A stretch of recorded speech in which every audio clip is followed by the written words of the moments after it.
coming up next on Two Cops, One Donut. Ooh, I'm going to turn the tables on you. I'm going to ask you a question. Okay, I like it.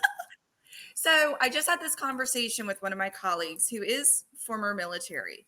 And I was commenting that in my opinion, one of the hardest things about being a cop compared to a military member is that when you're deployed, you have the ability to stay in soldier mindset.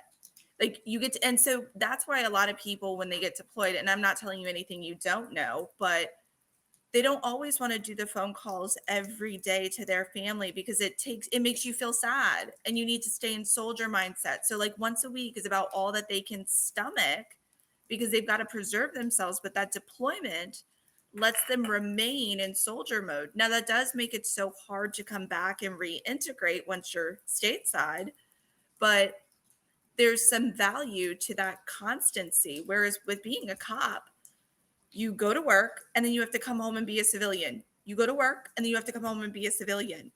Do. And that's a hard psychology. So what are your thoughts on that?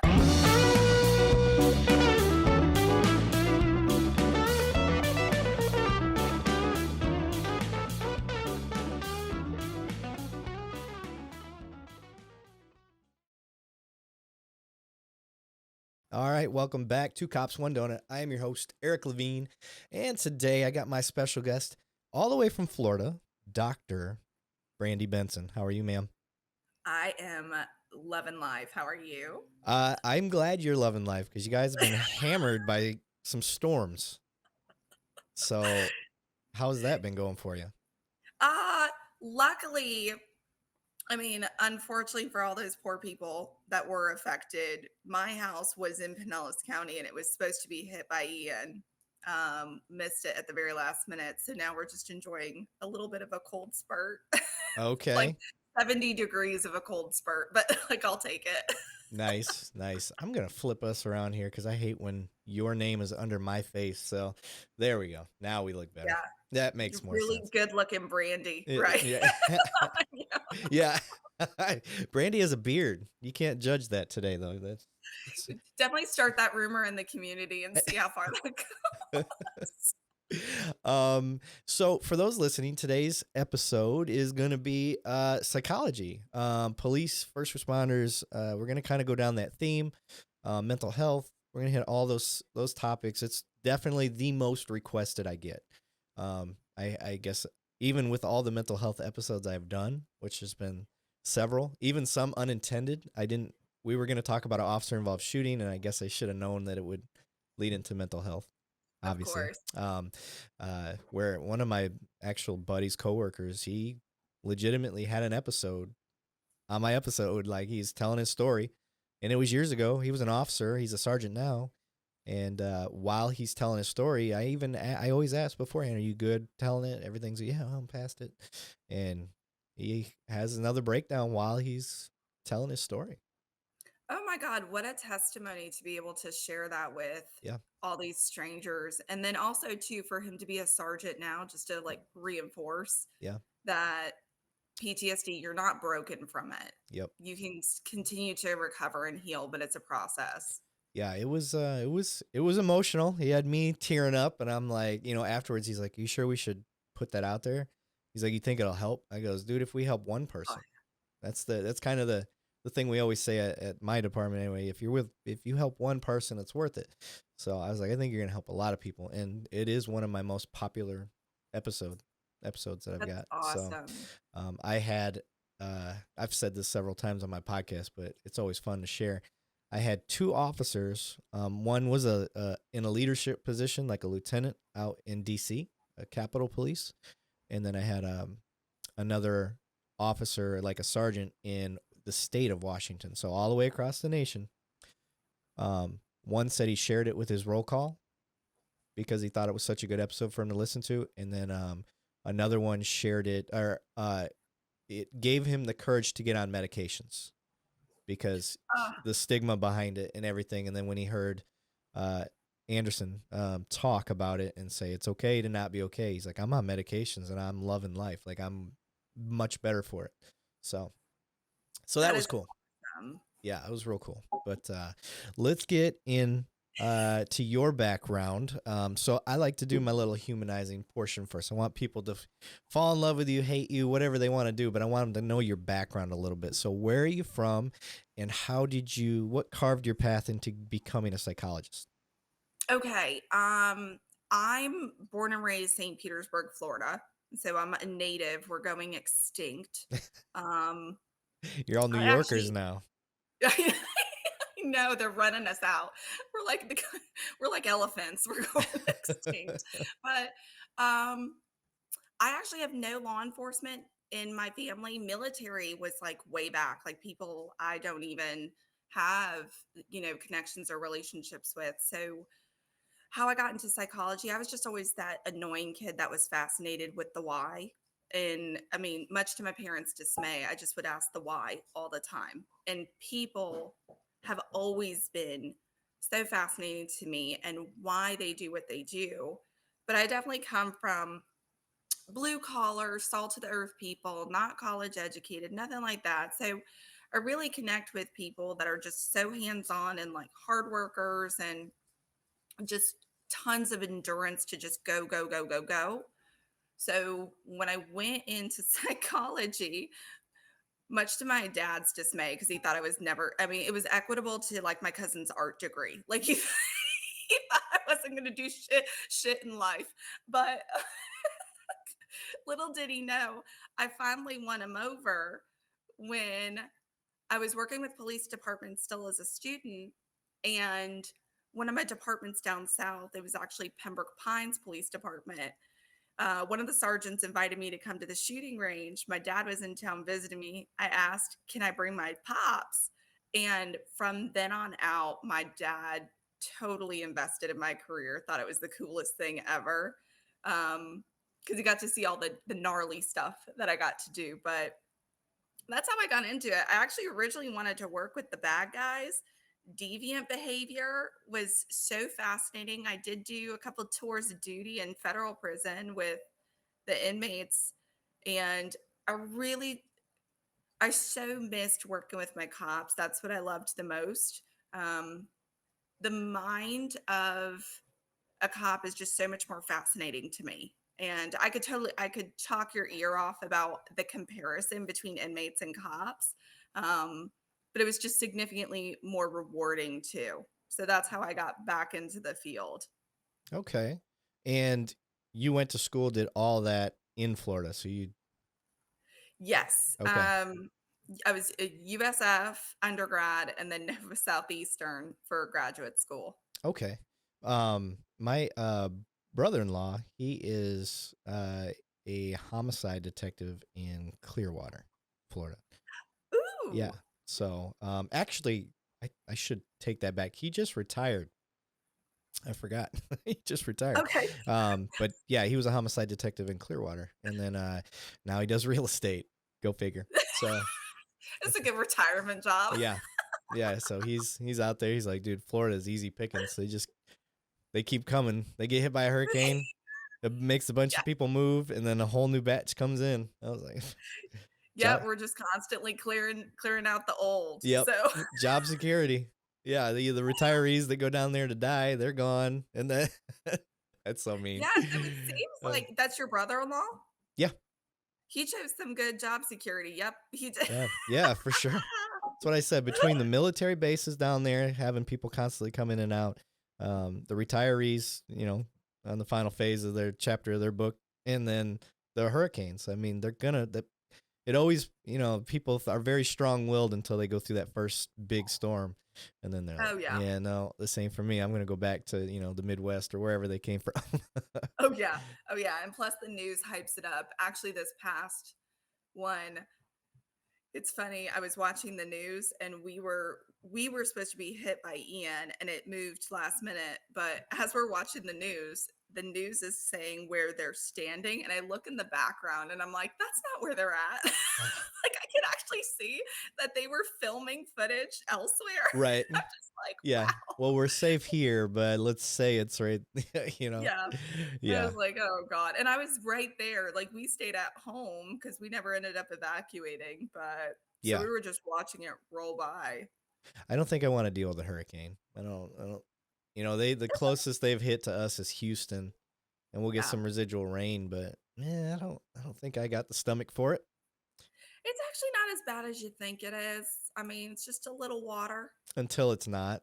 Until it's I know. I don't until want to be yeah I don't want to be insensitive to all those people that just lost their homes. It is horrible, like, if yeah you're in that position.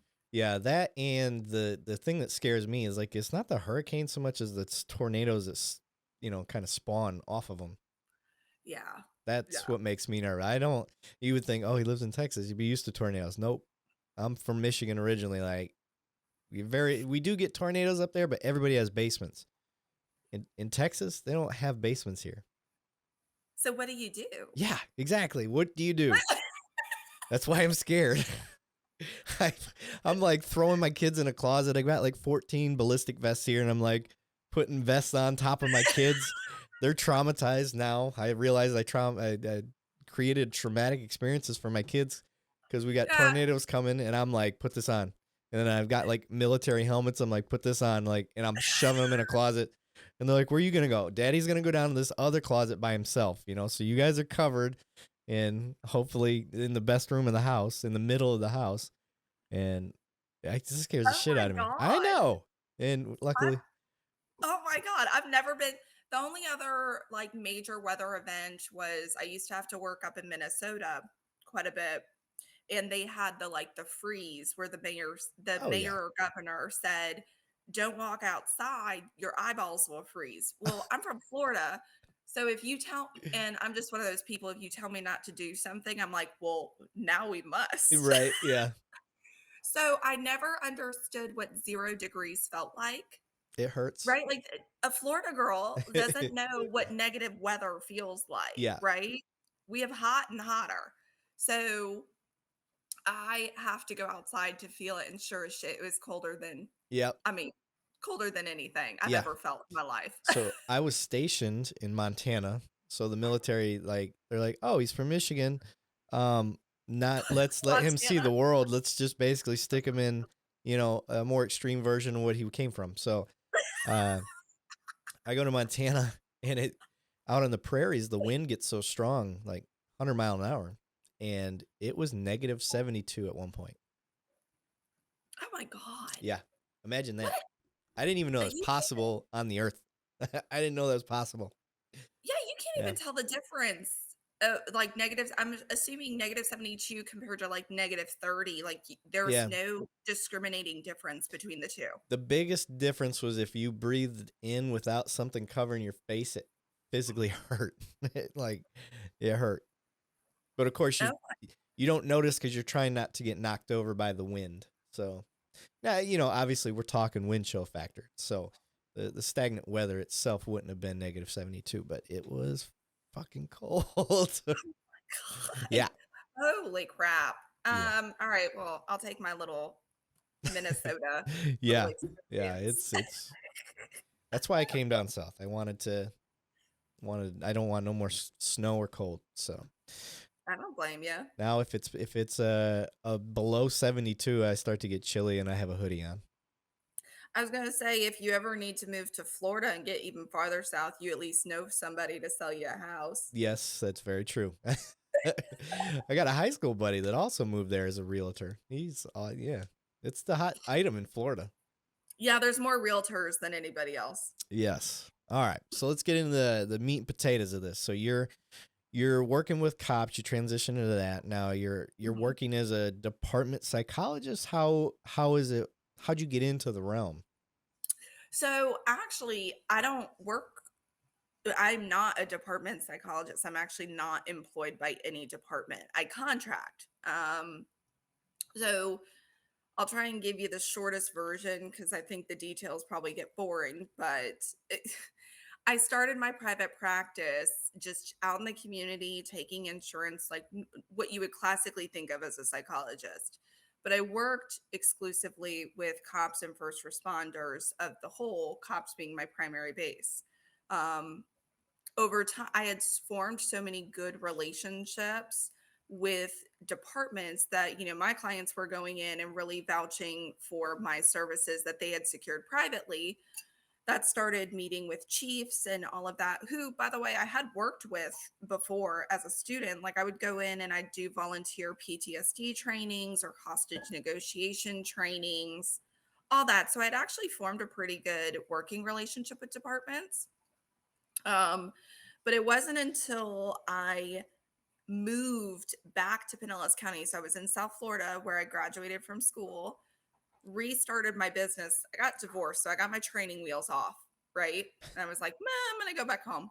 But I restarted my company, and actually one of my big goals was to create a company that started to solve the problems that were posed by lack of wellness programs, EAP issues, basically the systemic problems in departments. So I started creating this private company that I would actually go to major departments and I convince people to hire my company and my team of mental health professionals who are culturally competent. They are all mental health individuals that work exclusively with first responders and family members. So I convinced them. I don't know how. I guess I can sell bullshit to anybody. No, I'm just kidding. I've always been that way as a kid. But no, I basically bring us on as an ancillary to your EAP because as an employer, you have to offer EAP. We are not EAP, but we are a better version of that because we're exclusive for first responders. So I get departments to go in and pay us to cover the mental health services for their employees and the civilian ones too. Like, let's not forget about those people. I mean, you got report readers that are reading about grandmothers getting raped. Like, that's intense. They didn't sign up to be sworn. Right. Um, Which but one of my, let's I'm hit on sorry. that. Let's hit on that because Yeah. that's kind of an important factor. I try to tell people about that with your dispatchers, and now kind of the new facet of law enforcement is real-time crime centers where we're watching video cameras throughout the city. Yes. And when it's a very European style of police work, but we found it's a way to go hands off. You go a little bit more intelligence-based policing. You control your scenarios a little bit better without violating people's rights. That's the Right. important part. Like in Europe, you don't have the same constitutional rights that you have here. So when police videotape, we're just videotaping public places that anybody could video. So you got an operator behind that camera watching, and they can see some of the gnarliest stuff go down. Versus dispatchers who hear, most of the Hmm. time they're actually listening and trying to save people. So you have two different types of traumatic issues where they're not actually physically on the scene. And I think that goes unappreciated and unknown. I think that's a huge factor. So you as a psychologist, I mean, what is the science behind being that off? I don't even know how to describe it. You're a first responder, but you're not on Yes. scene. So that's where usually this gets lumped in with vicarious trauma. My argument is there's not a vicarious component because even though you're not on scene, you're directly exposed to this as well. And one of my best examples I'll give you is I had a dispatcher at one of my smaller departments down south. I mean, like, this is a tiny department. So they, the dispatcher took a call of a motor vehicle accident. The driver called. Well, the driver was wedged into the vehicle, but the vehicle started catching on fire. And so cops are on scene. And at some point, the vehicle fire just continues to grow and the cops have to remove themselves for their own personal safety. They couldn't get the individual out in enough time. Do you know the last person that stayed on with that man while he died? Oh no. The dispatcher. Yeah. Right? So that's like such an I even get little chills when I tell this story because I remember talking to this dispatcher about their experience. And so you can't tell me that that's a vicarious trauma. That's a direct exposure. That person was there till the very end. And these are also the people, just let's go with dispatchers, let's go with our victim advocates. They're the ones that are sitting with the victims of rapes and sexual assaults or parents that lost their children. And they're the ones taking on all those emotions. While cops are, if they can avoid that component, they do, because that's too hard to experience. Yep. Right? If Yep. they can get a little distance and just focus on the crime scene, they're going to take that option, but sometimes dispatchers, victim advocates, they don't get those. Now, with our when what I think can be so difficult for those different positions too, particularly like report readers, right? I say this because I actually have a client that's one of them, and it really dawned on me. I'm like, wow, this is a forgotten group of people. And she's reading these pretty heinous reports. She's not there to see the scene. So her imagination is just filling in all the blanks. And the imagination can be a very dangerous thing. And that's all she's left with. There's also no resolution there. So that's been one of the big complaints for dispatchers of, can you come back and give us resolution for the thing we were just involved in? Yeah. Yeah. It's an important thing that I think is overlooked, and we are just developing best practices and stuff like that for our real time crime centers. I'm actually that's how you and I got connected, is through the Real Time Crime Center Association. Our friend Ryan Yes. got us connected. I met Ryan through that association, and we're trying to create best practices. And one of the things that we have in our pamphlet, whatever you want to call it, our how to, is making sure the mental health aspect is covered, because you see traumatic events on Hmm. camera, and you could get survivor's guilt, you can get all sorts of different things through that. And I want people out there listening, like if you're getting a real time crime center, if you're a supervisor over something like that, or dispatch even, make sure you're taking care of the mental health. Take the Yes. time out of your day to check on your people if you know that they've seen something, kind of gnarly. Yeah, no, and I think that bird's eye view can create such a helpless feeling because you don't get to have that hands-on effect Right. sometimes. So one of the things that I really try and encourage, like any of our, like when I'm training new staff members, or I'm teaching my students about first responder psychology, we have to develop different coping mechanisms based on the roles that we play in departments. So, someone that's sworn has to develop different cognitive barriers and you know, self-care and different ways of thinking to be able to do their job effectively.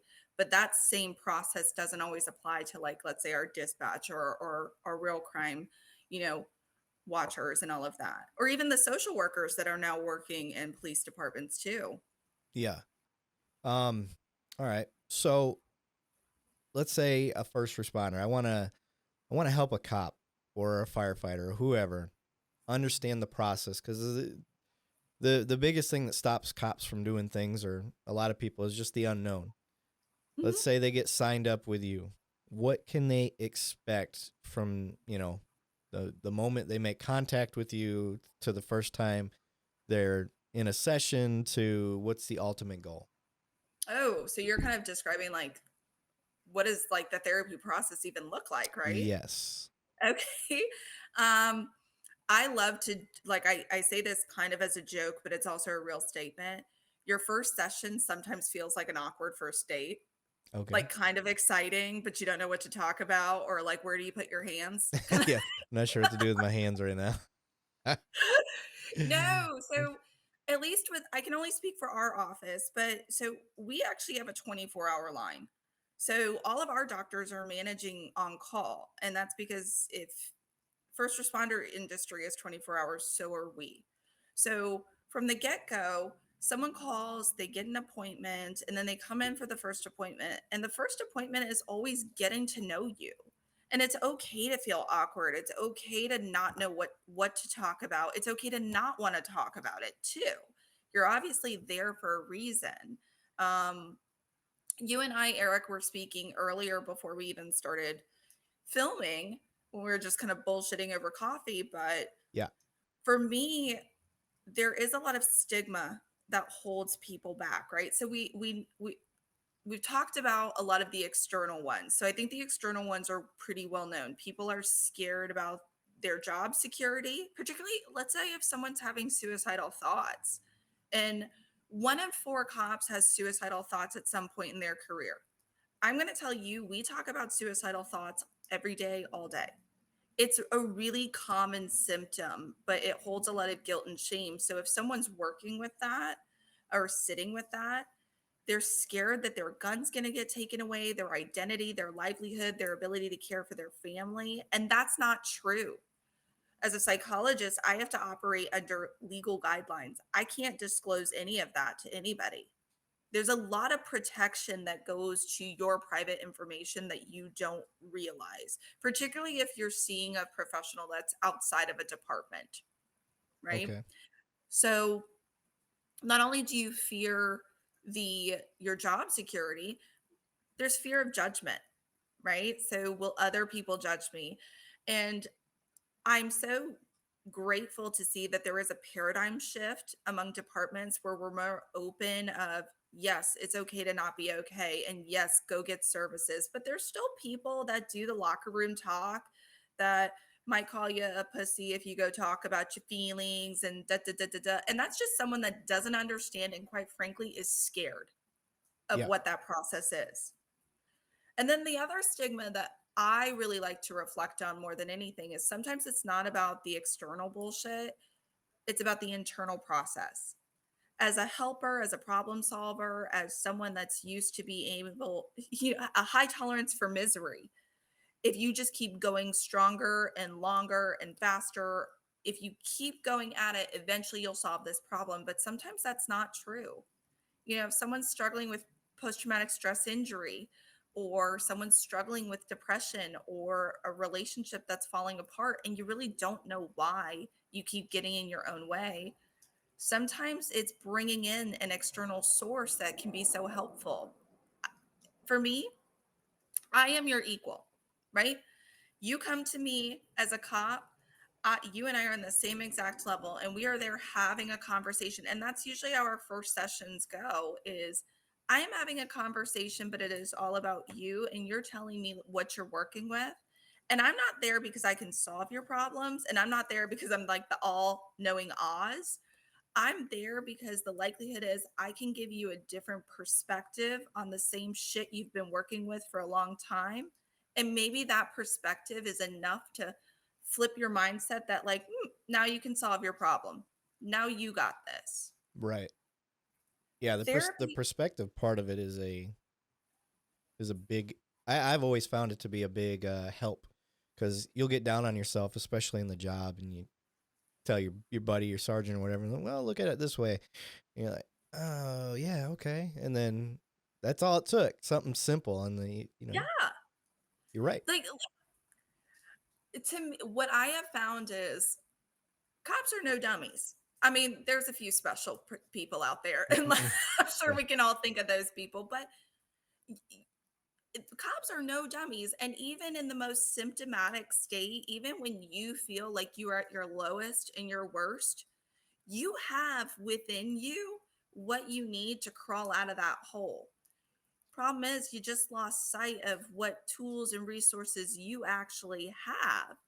And so, as a therapist, most of the time, what I am doing is having a conversation with you about that problem and helping you shift a perspective. And it's not about creating a silver lining because sometimes bullshit is just bullshit, right? Like sometimes bad things are just bad things.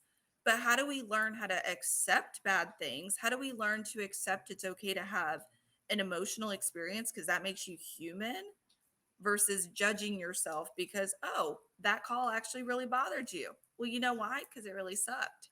Yeah. And if we don't fight the suck, then eventually we learn how to just accept it and compartmentalize it in a very healthy way and then continue forward with our lives. Yes. I feel like I've got a special ability to do that because I've always it's how I've always handled it without being trained. Um, Yeah. I've talked about this before on here, but like one of the things that I kind of made sure I did in this career field was do the opposite what everybody else does. Because I look at, the divorce rate, the suicide rate, the addiction rate in police work, and I'm like, all right, well, how do most of these guys live their life? They don't talk about shit. They Nope. the only time they do is when they're bullshitting about the job with their buddies. They're, potatoes, couch potatoes when they get home. And I'm just like, see all these things. They're like, all right, I need to stay busy. I need to make sure I don't hide stuff from my wife. Talk to her about the calls that bother me, Hmm. and stay down that track. And obviously, try not get addicted to painkillers or alcohol, which is Yeah. two major things with us. I do love my whiskey though, uh, but You and me both, brother. moderation. So yeah, so I try to do the opposite. And when you talk about, compartmentalizing and understanding and just kind of dissecting the calls for what they are, instead of just stuffing it down and saying you'll deal with it later, or you just won't let it bother you, which never works. Yep. Get it out, figure out your outlets. I'm a big proponent of vigorous workouts. Mm. That's one healthy way to get your chemicals back the right way inside your body, Yes. so you start thinking straight again. So Don't you think, Eric, that there's so much guilt and shame that comes along with this career, and that's a lot of that self-imposed, oh, for right? sure. So, I mean, granted, I can definitely, if you give me my soapbox, I will definitely be right with you. Where I think even the community can uh, not be so helpful in terms of their judgment of law enforcement, and they judge out of lack of knowing. So I know that's there too, but there's so much self-applied guilt and shame about just the human experience, right? So when you sign up for this career, you're told what it's going to be a part of. Like in your training, in your academy, there's always that old guy that's telling you all the war stories and reliving his heyday as he's on the way out.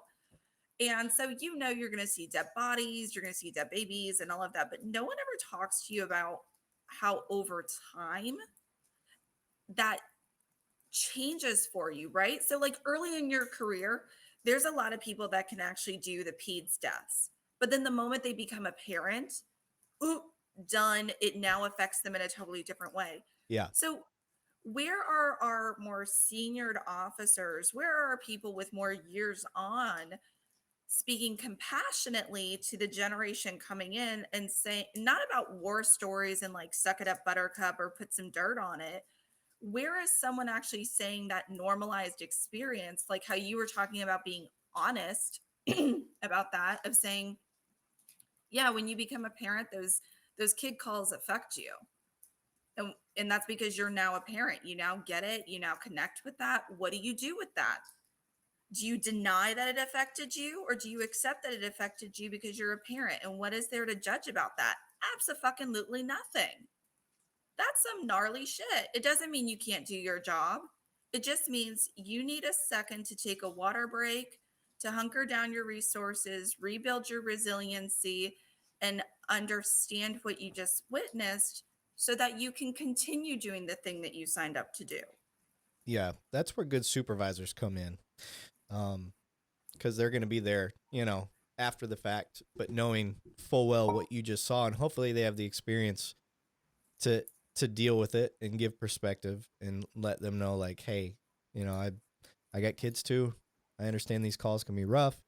Um, Let me know if you need to talk about it. Let me know if me as a supervisor, I'd be like, why don't you take the rest of the shift off?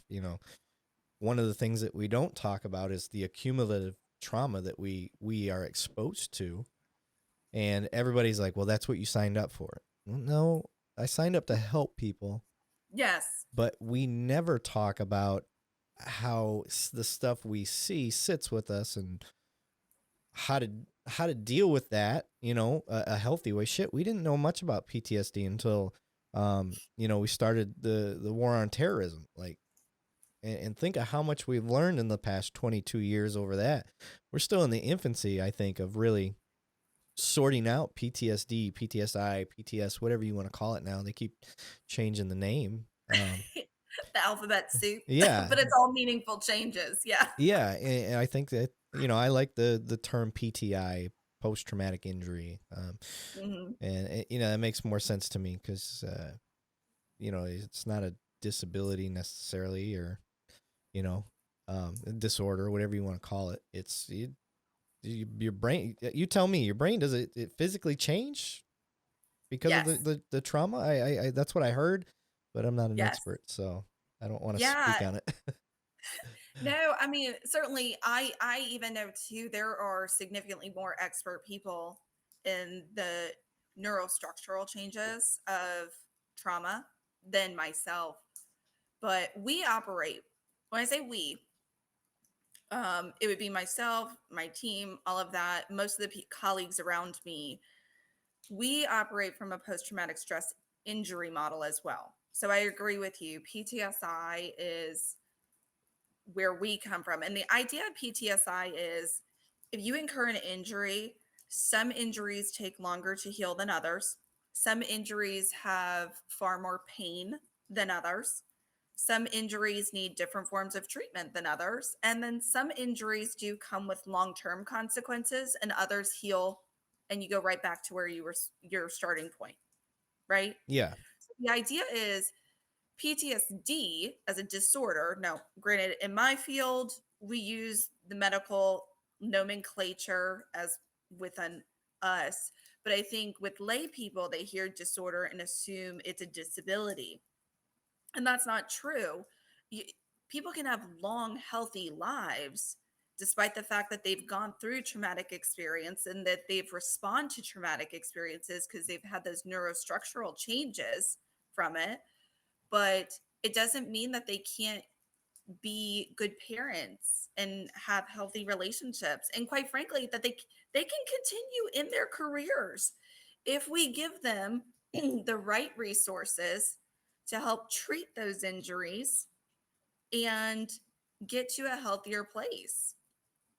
So in terms of like the neural structural changes, a lot of it comes with the memory formation. And then also our fear centers of the brain. Those become hypersensitive, hyperactivated. And part of the memory centers is what triggers are we connecting with? So I've had some people that they connect with parks, like a park is now a trigger for them. So every time they pass that park, they immediately have this fear response. And over time, that fear response grows and grows and grows and then becomes a panic attack. And then you feel like you're dying. And then that's where that guilt and shame component comes in. So it becomes a very vicious cycle. And if you don't include someone in that process to help you understand what is normal, what can be changed, what are some alternate perceptions, how do we compartmentalize this healthy, how do we understand that trauma, then someone suffers that process independently and privately, and it becomes very distorted and unhealthy. yeah. On police, let's stick with police, firefighters, military. Um, the stages of these traumatic events, the accumulative is kind of what I was getting to earlier. We see the average person, I've heard this stat go out there, the average person sees maybe 5 to 8 traumas in their life versus a cop that sees it, you know, 5 times in a night. Mm-hmm. It can reasonably happen. Uh, that over time, even though the trauma is not necessarily happening to us, um, has a crazy effect on our mental state. That's just the one major factor that everybody knows. We're talking about seeing something crazy, dead babies, dead people, abused animals. Those piss me off. So, Yeah. seeing all those things. What about all the other factors that I think often go untalked about? Working midnights, never seeing the sun. I think Mm-hmm. that's a huge factor. Diet, exercise, health and nutrition, I think are huge factors into mental health. But who am I? I'm just a cop. I can't speak on that. What is your opinion on that as a psychologist? Oh God, you could not be more accurate. I mean, it's funny, the night shifts plus the eating, those often go hand in hand. Not only what's open at night, Right. are you using sugars to try and stay awake, um, and get more energy because you're actually fighting your normal body processes? Um, but we have found that obesity actually can have the same damaging effects on your body as smoking and abusive alcohol use. Obesity can induce levels of anxiety and depression, not only on a social front, but also a chemical front. Uh-oh. If with shift work, that's also where we're seeing a lot of chemical changes for people too. So, how many cops are having to go get testosterone treatment in their 30s? And Yeah. like, because they're already suffering from low T, but it's because they're not getting adequate sleep and they're not getting the normal sleep routine. So now their body's just trying to adjust. Well, and then low T can induce depression and anxiety as well. So then we get caught in this chemical cycle. Or you go home and let's say it's you're a midnight shift person, you're so ready for bed, but your adrenaline's still pumping because it takes quite a few hours for your parasympathetic nervous system to start calming you back down to a homeostatic state so that you can actually relax and go to bed, let alone is your mind just whirling with all the to-do list items that you're missing out on. um, and what does that pressure apply of you feel like you never get to be a part of life, right? Yeah. The lawn is growing without you. The kids are going to school without you. Holidays are happening without you. Everyone else in the world is doing what they do, and you are basically waking up just to go to work, to come back home and do it all over again on that big hamster wheel. So, and then do you add alcohol on top of that, just as a good, you know, extra coping mechanism that doesn't really work so well? But do you add alcohol because you're like, oh, I just really need to go to sleep right now, and this helps me go to sleep faster? Yeah. And then you don't realize as a cop, you're screwing up your sleep cycle. Yeah, you go to sleep Yes. quick, but you're not getting quality sleep. And then oftentimes, because we work midnights, we're not sleeping uh, even near the right amount of time. One, because the sun is up. So unless you've got your room blacked out, that affects you. I learned that the hard way. Yes. And then two, you're like, I'm good on 6 hours. No, you're not. No, you're Nope. not. I don't care who you are. Oh, I feel great with 6 hours. That's okay. I'm glad you feel great, but with 8 hours, that's your body's getting a full cycle. Yes. And there's not a big window of variation in that from what I've learned. Maybe 7.5, but your body needs that reset time. And from what I have seen in, again, I'm not a doctor, guys, but what I have read up on, because I try to take care of myself. And again, like I said, I kind of do the opposite of what traditional cops have done in the past. Is I look into this stuff. How much sleep do I really need? And from what I've read, 7.5 to 8 hours is like the hot button number. Yep. Look, I'm gonna be the first one to tell you guys. I come from salt of the earth people, so I definitely don't always give myself the 8 hours of sleep. That seems like a luxury most of the time. And so I think it's so easy to say that, and yet how many of us realistically achieve it? Yeah, And yet, do we do other things to help compensate for sleep disturbance, right? Do you apply active efforts to try and get enough sleep? Or are you always shortchanging yourself because you're picking up all these, off duty shifts because you want to get more money? And then you're not giving yourself enough of a balance to restore on sleep, or doing your exercise, doing your nutrition, or there's other coping mechanisms too, right, Eric? So we focus so much on the physical coping mechanisms, which are very important, but for some people, it's spiritual. Do you give yours? Are you taking time to go to church because that gives you a place of belonging, and it really reinstills like a world view that helps you cope with all the crap you see? Or what about connecting with people? If you're on midnights, are you putting yourself on the midnight island, or are you going out of your way sometimes to like, I don't know, call a parent and catch up, or like on your day off, don't just commit to being fatigued. Do you schedule to visit with a friend or go see a kid's sporting game or something like that? Do you put yourself back out there, to not to reconnect with society, if you will? Yeah, I try to tell new cops, I'm like, look, I get the appeal of being friends with all your other fellow cops and the people on your team and all that stuff, but you have to make it a priority to be friends, active friends, not just say you're friends, active friends with non-cops.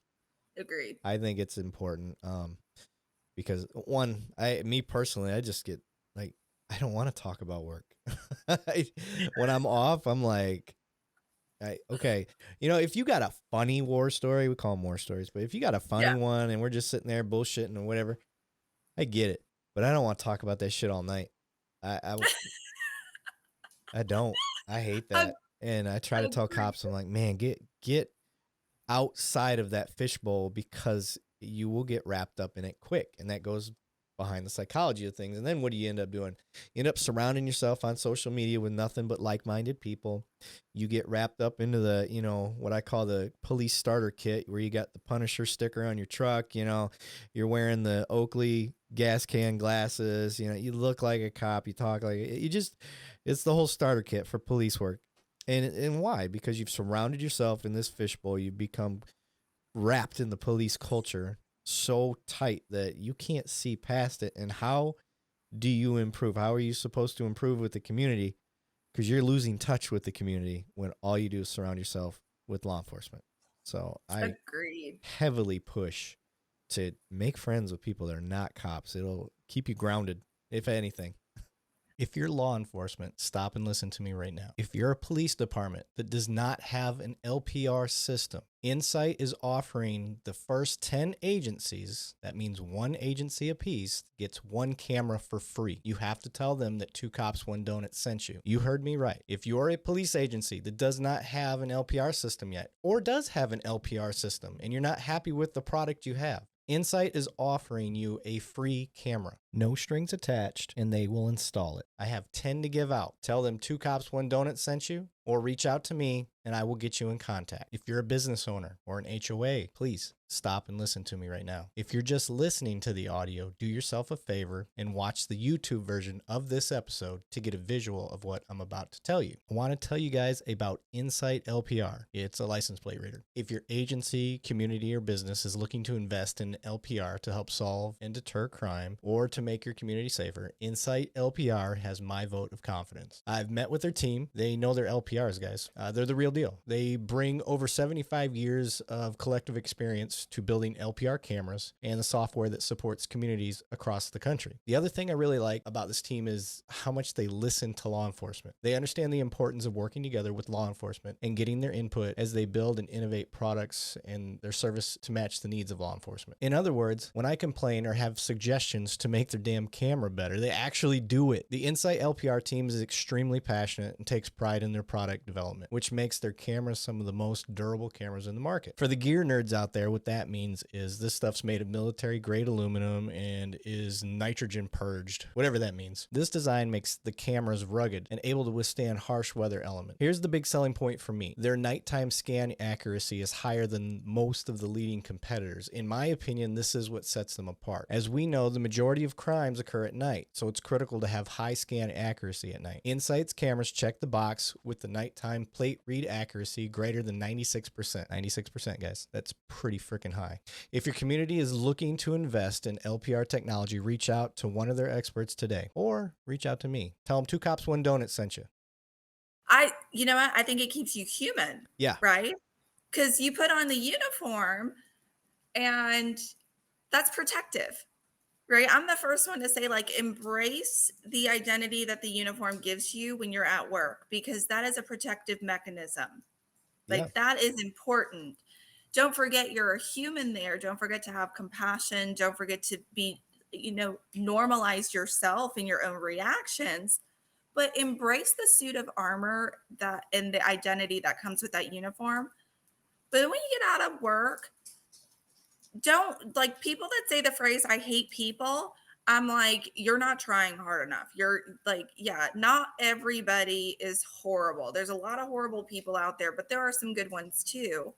And go like expand your world a little bit. Make sure you remind yourself that you're just not a robot in a uniform, that you are a human being. Connect with the normals. Yeah. Yeah.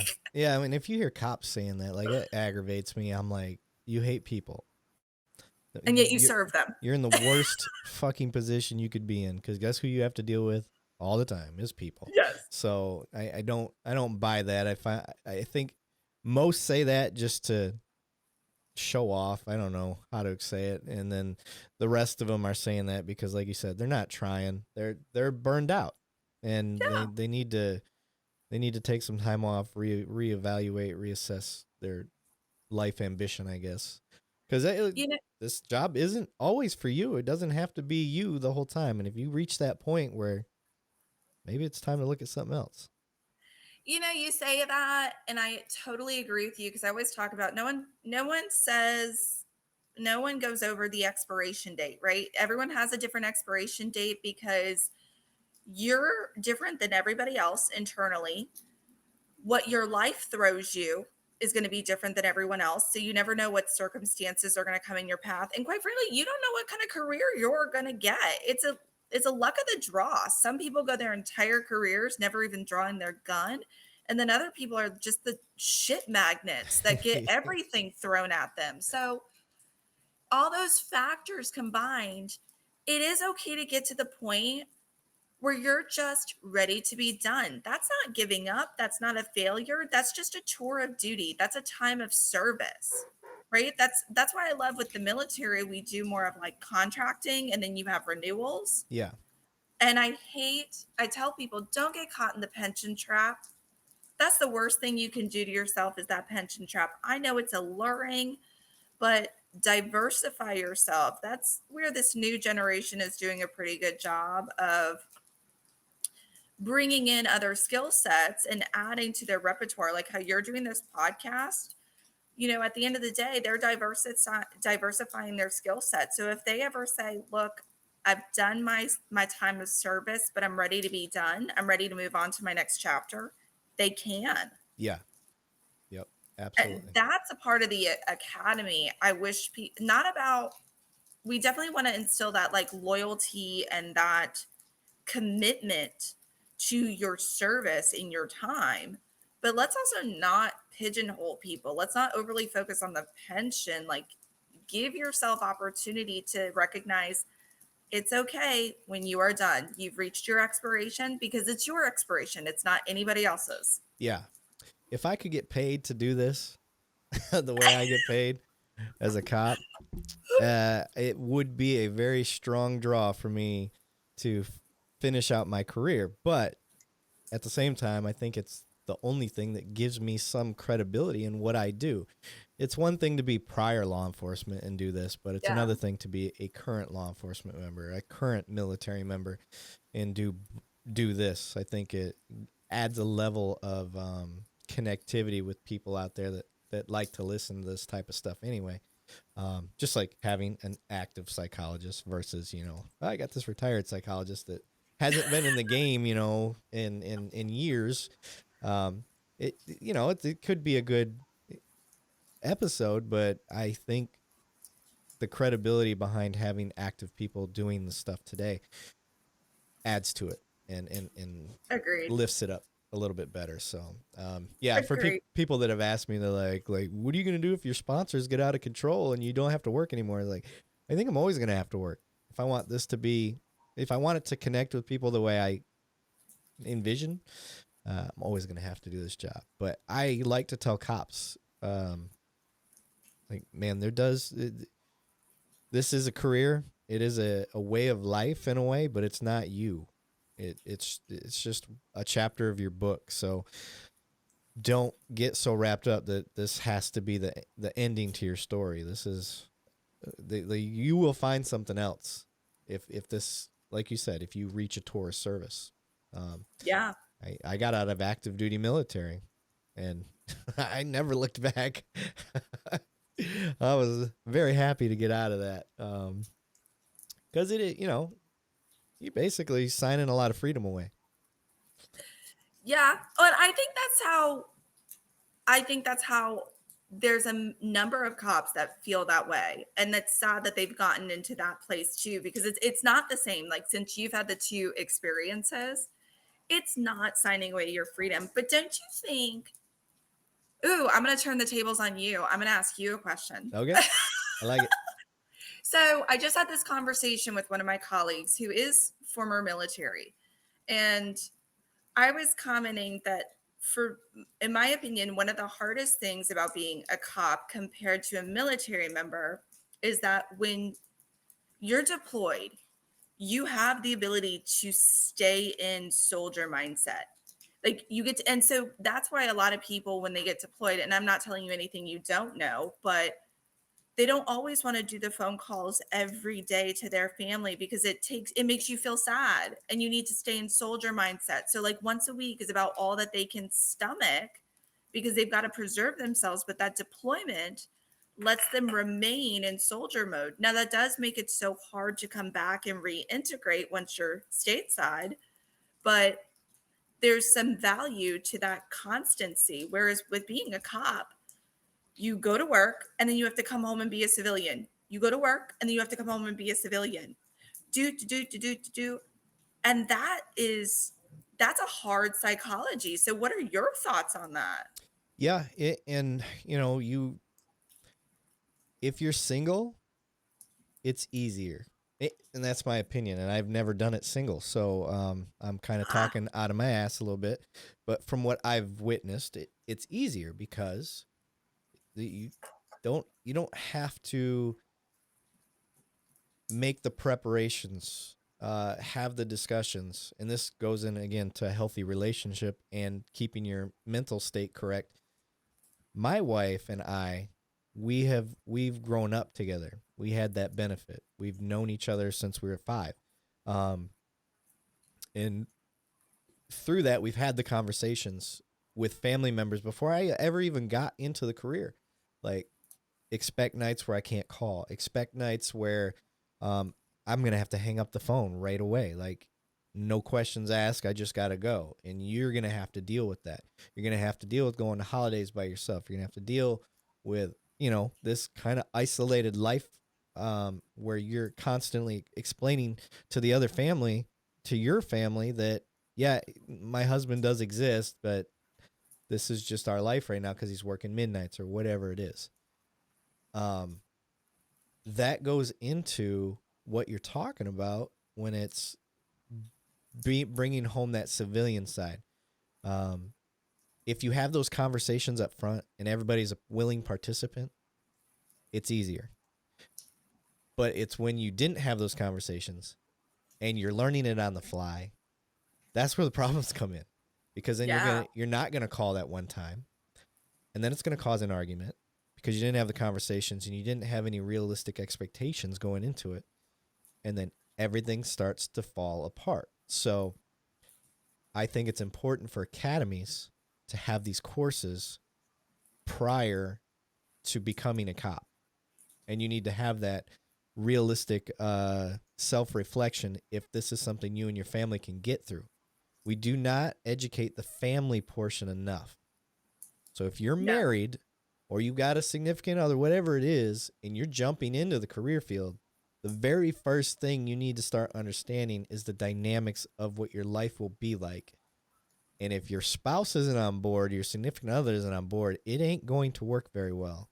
You're either going to trial by fire and come out, good on the other side, or you're going to crash and burn. And agreed. we don't talk about that enough. So my opinion on that coming down, it's the prep work. You have to get the prep work in, just like painting a house. Can't just go in there and start throwing paint down, because if you do, it's gonna look like shit. So Agreed. Agreed. No, that's such a good analogy. And two, right? So it's about open communication. If I can use the word perception again, when I work with couples, one of my first pieces of advice is whenever you guys get into a disagreement, an argument, or a full blown fight, the first question you should ask yourself is, how is this person right? what are they right about here? Because they're not all wrong. And Not a that's where damn people get. thing. They ain't right about shit. Just kidding. I'm going to tell you, I'm 100% right all the time.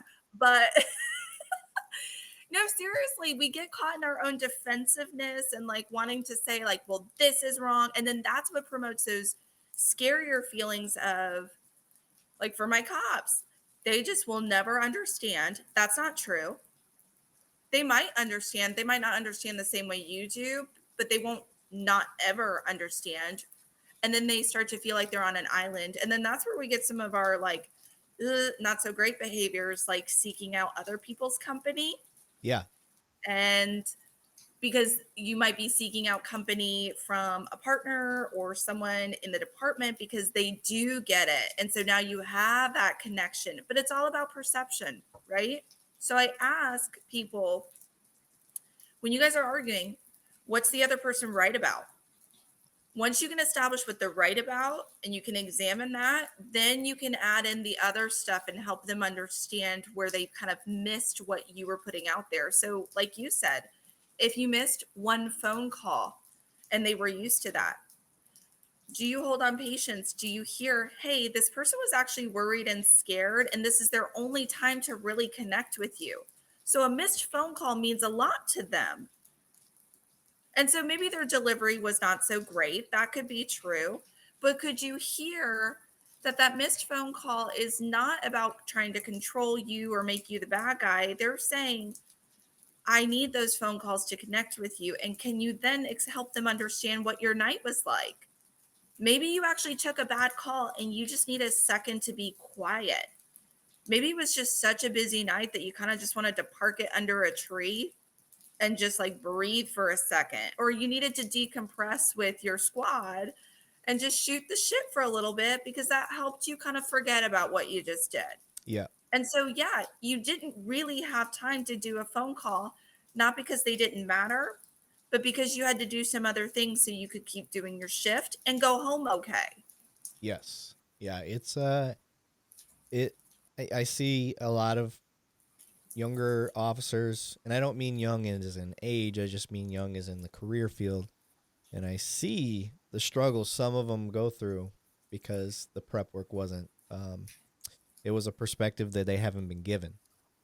Yeah. And I think it is one of the most important parts because we give cops a lot of tools to take care of themselves these days. We really do. At least where I'm at, the first class you go through, I think, is health and nutrition, and we understand, or we explain what the cycles of the sun does to the body. I mean, we get into the science of it. Talk about cortisol levels and how those shoot up, and the hypervigilance and the crash, and things of that nature.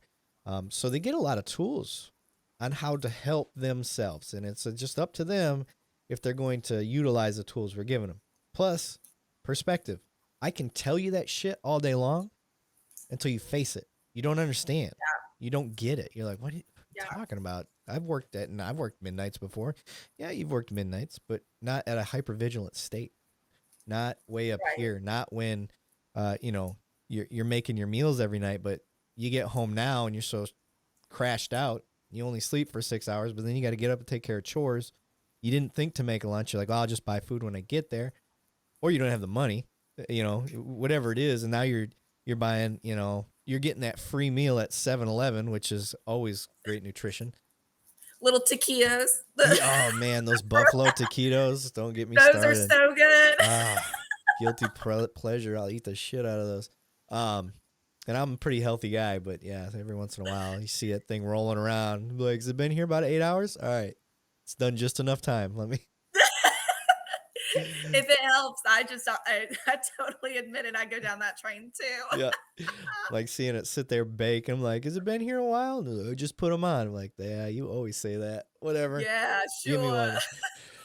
Give me that instant gratification. But like I said, you can tell a cop all day long how to fix themselves, but until they start facing it and see that perspective. And I think we significantly lack when it comes to the family dynamic and how to help each other and educate the spouse. I think we should be offering classes to the family, at least the significant other. And I don't know what the right answer is for it, but me sitting there telling my wife, hey, this is the cycles of a shift for a cop. And I tell her, we got the sign, and she's just looking at me like, get the fuck out of here. Like, what do you know? You're trying to regurgitate. But when, you know how it is, I could tell my wife, hey, if you eat this, this, and this, it'll help you lose weight. And she's like, that don't work or whatever, doesn't listen to me. And then the next thing I know, I see her on the diet I told her in the exercise program. And she's like, yeah, my friend Samantha told me this, and it's the greatest thing ever. And I'm like, motherfucker, I told you the same thing like last Yeah, week. well, you're not as smart though. It's everybody else. Right. I get it. I think it's human. We do that. We block out our significant other because we're around them all the time. But to your point, yeah, I think, man, I see we're making new ideas right now. I think we need to get Yeah. classes for spouses. I've actually had a guest on here, Carrie Ann Ashtray. She does Married to the Badge is what her nonprofit is, and it basically goes into trying to get people prepped for being a first responder's spouse. It typically focuses on wives, but she went through a lot of that struggle because her husband, just like me, was both military and police. So I ended up getting her on the podcast and talking about that. So giving a shout out to Married to the Badge. And yeah, they focus on that stuff, but that's a nonprofit, private entity in a sense where I think departments should be putting this stuff on, or you should be adding this aspect to your Thank you. program. Yeah, just add it. Actually, well, let me tell you. So there is like one of our local departments does a spouses academy, which is Oh, I have two departments that I work with. They do that, which is kind of cool. But that's still on a smaller scale. They do their best to try and connect people, but you know, I think the resources there, but it's also learning how it's the same with the cops, right? Like we're putting the resources out there, but this is also learning as we go to see what are going to be the most successful ways to make this attainable and accessible for people. But also too, so the grant that Ryan introduced you and I about, one of the major components that makes it different, um, they provide mental health services for spouses too. So they haven't oh, forgotten the family members, right? So excellent. cool. So Um, let's transition then. What are yeah. we talking about, ma'am? So the Mental Health for Heroes grant, I'm one of two providers on this grant. And so this was a kind of really one of the first of its kind. Ryan is the president. He's the one that introduced us, but it's for our local Pinellas County first responders and family members. And so, it's been backed by the governor as well of Florida. So it's definitely getting some pretty great recognition because of what it does. But it provides financial resources to approved culturally competent mental health providers to provide mental health resources for first responders in Pinellas County and their family members. So that includes kids, spouses, all that. So couples counseling. Yep, there's our boy. There's the other board members. Yep. And Such a good so it's looking really guy. cool. Look at him. I actually know quite a few of these people on here. All good looking pictures. But yeah, it's just an amazing grant. And I think part of what's so cool about this grant, it has a lot of not only are all the board members vested in this mission, because this is such a good mission, right? It's about providing the financial ability so one doesn't have to use their insurance and struggle to find a provider that maybe doesn't call them back. You can see the two companies. Mine is there, and then Kathy Long, who is another individual, and hopefully she'll be on the podcast soon that she could talk about, her viewpoint. She actually was a former detective at a local department here. Oh, okay. So yeah, pretty cool. But Nice. it really supports the mission that our first responders, so that's EMS, firefighters, cops, they are exposed to some pretty significant stuff. They struggle with some things, and their family members do too. And so I think that's what makes this grant a little different is they haven't forgotten the family members as well. Yeah, I think another portion that does go neglected, as far as first responders go, we've already touched on dispatch and maybe some of Yeah. those real time crime center people, analysts, crime analysts, stuff like that. It's also nurses, ER, Mhm. teachers, doctors. They're they're on the front lines of seeing the worst stuff that's out there. Especially when, like you said, the juvenile route. When you think of teachers and you've got a third grade teacher that sees all the signs and symptoms of this is going to be a huge issue if we don't start hitting this, but everybody's taking power away from teachers, and that has got to be a helpless feeling, frustrating, jumping out of the career field, not getting paid enough, all of that, and then being underfunded. I mean, Yes. I see teachers especially, and there's so many similarities between them and us as cops. And I Yes. feel so bad for them because I would rather, me being a cop, I would rather the teachers be taken care of first other than us. Because I want them to help me find the problems before they become real problems. And then we can start educating, because it's a lot of times it's a parent that wasn't raised by a parent that also wasn't raised by a parent. So they Right. don't have the skill set to be a parent. And they're probably not in the life situation they want to be in. So how do you approach that as a teacher that's not allowed to do anything anyway?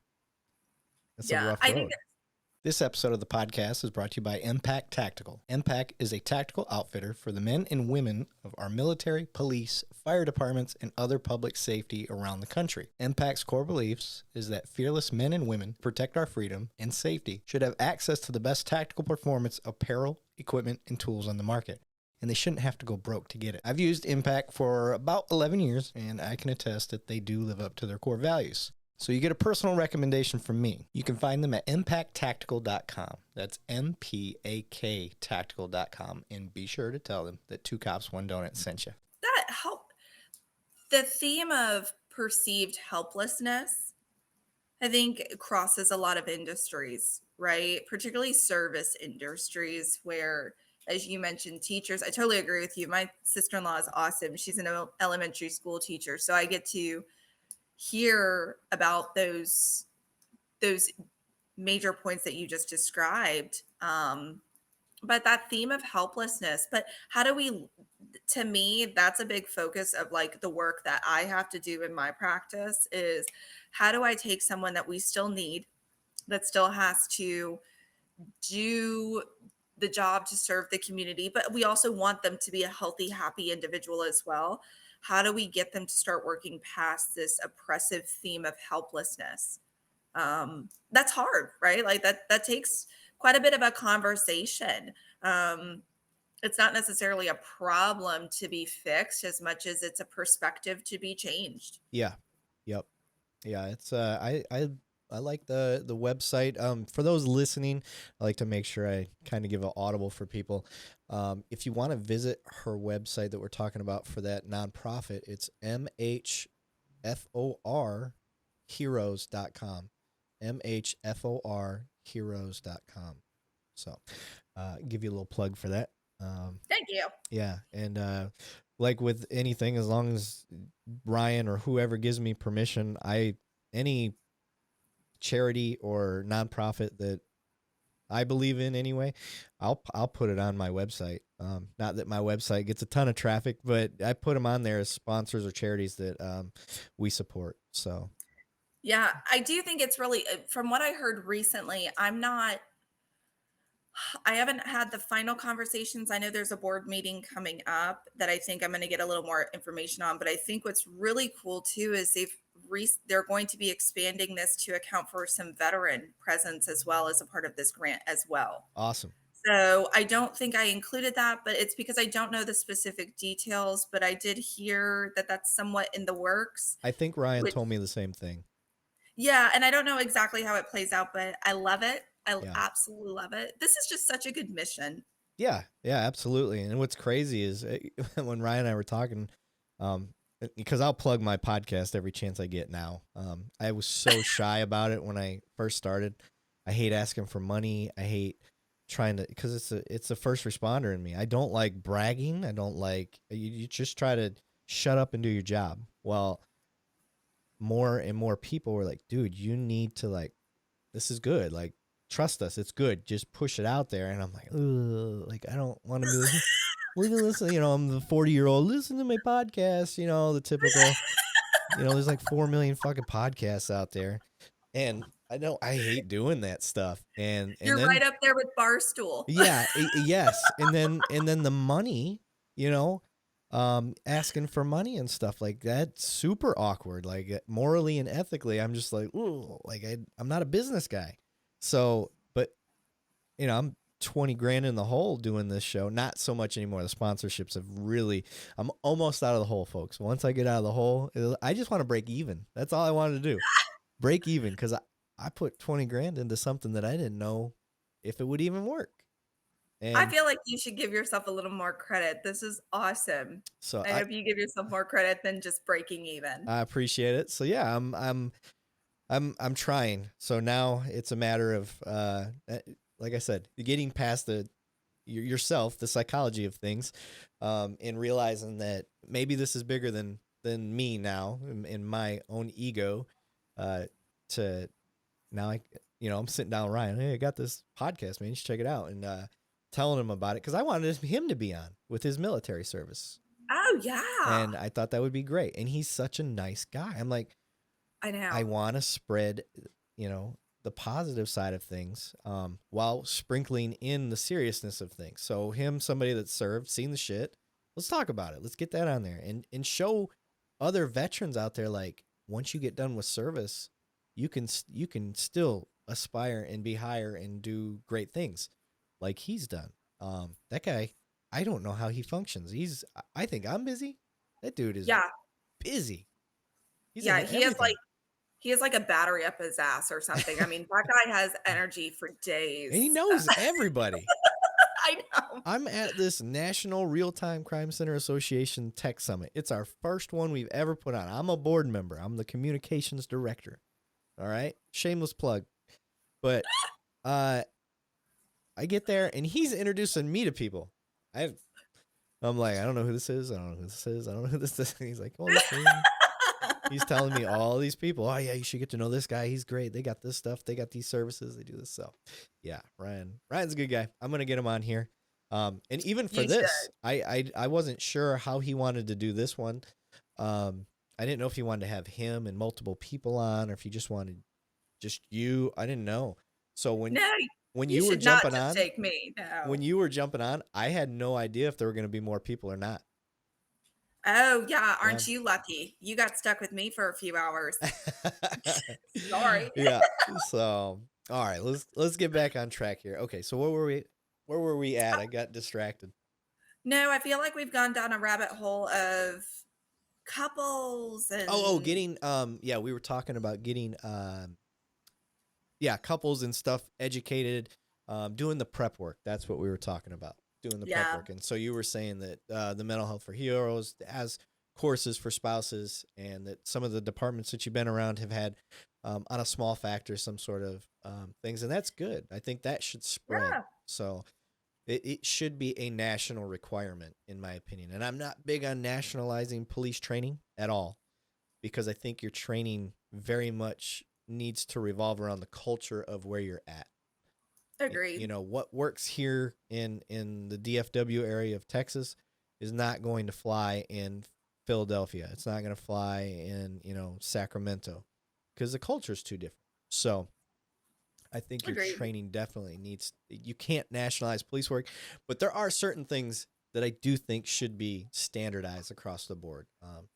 I wish use of force was. I wish mental health was. Certain things like that should just be a standardized thing across the board, but it's not. I think they're starting to, what I like to see is because the mental health conversation is becoming so much more present, they're really trying to find ways to integrate it as many places as possible. I don't think that's true for all departments, right? And also, like, I can only speak for my quality of work. I can't speak for every other, mental health provider that works with first responders and what they bring into departments. But a good example, like, I have another local sheriff's office here that they actually have asked us to come in and do a mental health portion as part of their like early supervisor training. So people that are interested in pursuing like a sergeant's test or some sort of civilian management role. And then they've brought us in for a mental health portion of the actual like established leadership training, which I think is so cool. Like we're really starting to integrate it more and more often. And it gives, at least from my perspective, it gives us a little creative flexibility to approach those leadership conversations in different ways, right? Not only do you have, how do you recognize the mental health of your direct reports? How do you be mindful of that? How do you be a good supervisor to those people? How do you intervene, like provide that prevention and early intervention? But also, how do you recognize your own mental health too? Because, I mean, you and I were speaking about this earlier. Developmentally, that's a new shift. So that takes a toll on your psychology. You have to confront your identity in a different way once you're in a leadership role, and that can take a totally different toll that you never had to control for before. Yeah. Yeah, I agree. All right. I'm trying to think of the path we've taken so far. We've It's been hit a lot. yeah, so I'm trying to make sure I hit some of the aspects. So what you just touched on, supervisor training. Um, I think another neglected topic that I don't even know if I've ever heard it brought up is ivory tower psychology issues. Think Ooh. think about the chief, think about the DCs. That's a whole new level, especially at a major department. You get these bigger departments and you watch chiefs age like presidents. Oh my god. Eric, I love you for bringing this up. It's so funny. I just had a lunch with a major, and she's a friend of mine as well, but we were lunching and, kind of a mix of fun talk versus professional talk. I just said this the other day, and there are good chiefs and then there are not so good chiefs, right?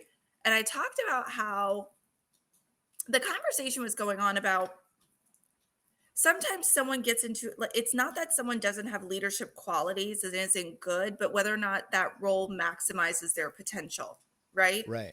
So if someone goes into like let's say a lieutenant role, do they do well as a lieutenant or did they do best as a sergeant?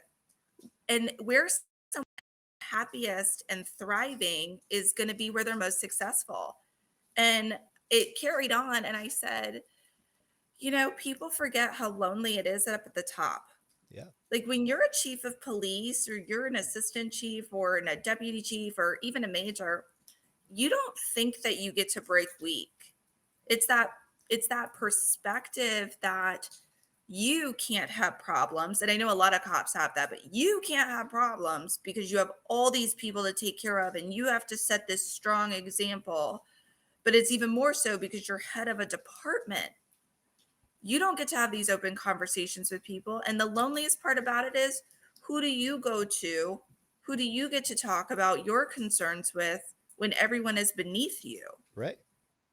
And And you can't change that dynamic. yeah, we do all of the, you sign up to be, I'll stick with cops because is what I know. You sign up because you want to help people at the bottom base layer. That's what you want to do. You want to help people. You also want to drive fast and chase bad guys and all that stuff. That's fine. Yeah. But you want I'm not saying I'm yeah, you want to help people. So you're the front line for the criminal justice system, and that's patrol.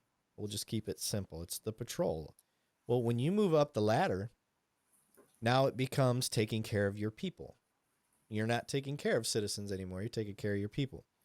And then you move up even higher. Now it's you're taking care of your side of town, for whatever you are. You're taking care of the supervisors and the patrol officers. And then you realize, this guy's getting in trouble. This officer's doing that. You start to take that. And now you got public criticism. It's one thing to get public criticism as a police officer. Yeah. Okay. I pissed that guy off. Next call. I pissed that guy. Okay. Next call. But you're not fielding the complaints. And then Yeah. all of a sudden you become the face of the problem. And now we're talking about the public perception of you at that high level and the internal conflict. You make a decision that's in the best interest of both the police department and the public. That's the balance. And it doesn't matter what decision you make, some portion of the internal, your family, your blue family, is going to hate you for it or get pissed off. And if you're emotionally invested into your leadership, which most cops are emotionally invested into their career, whether they want to admit it or not, that is going to weigh a heavy toll. And chiefs, the national average for most people don't know is 3 to 5 years.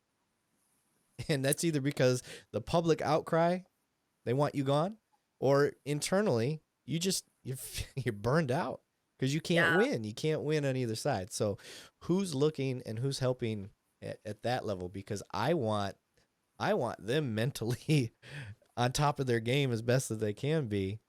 Yeah. And if we don't focus on it, well, everything else can crumble underneath.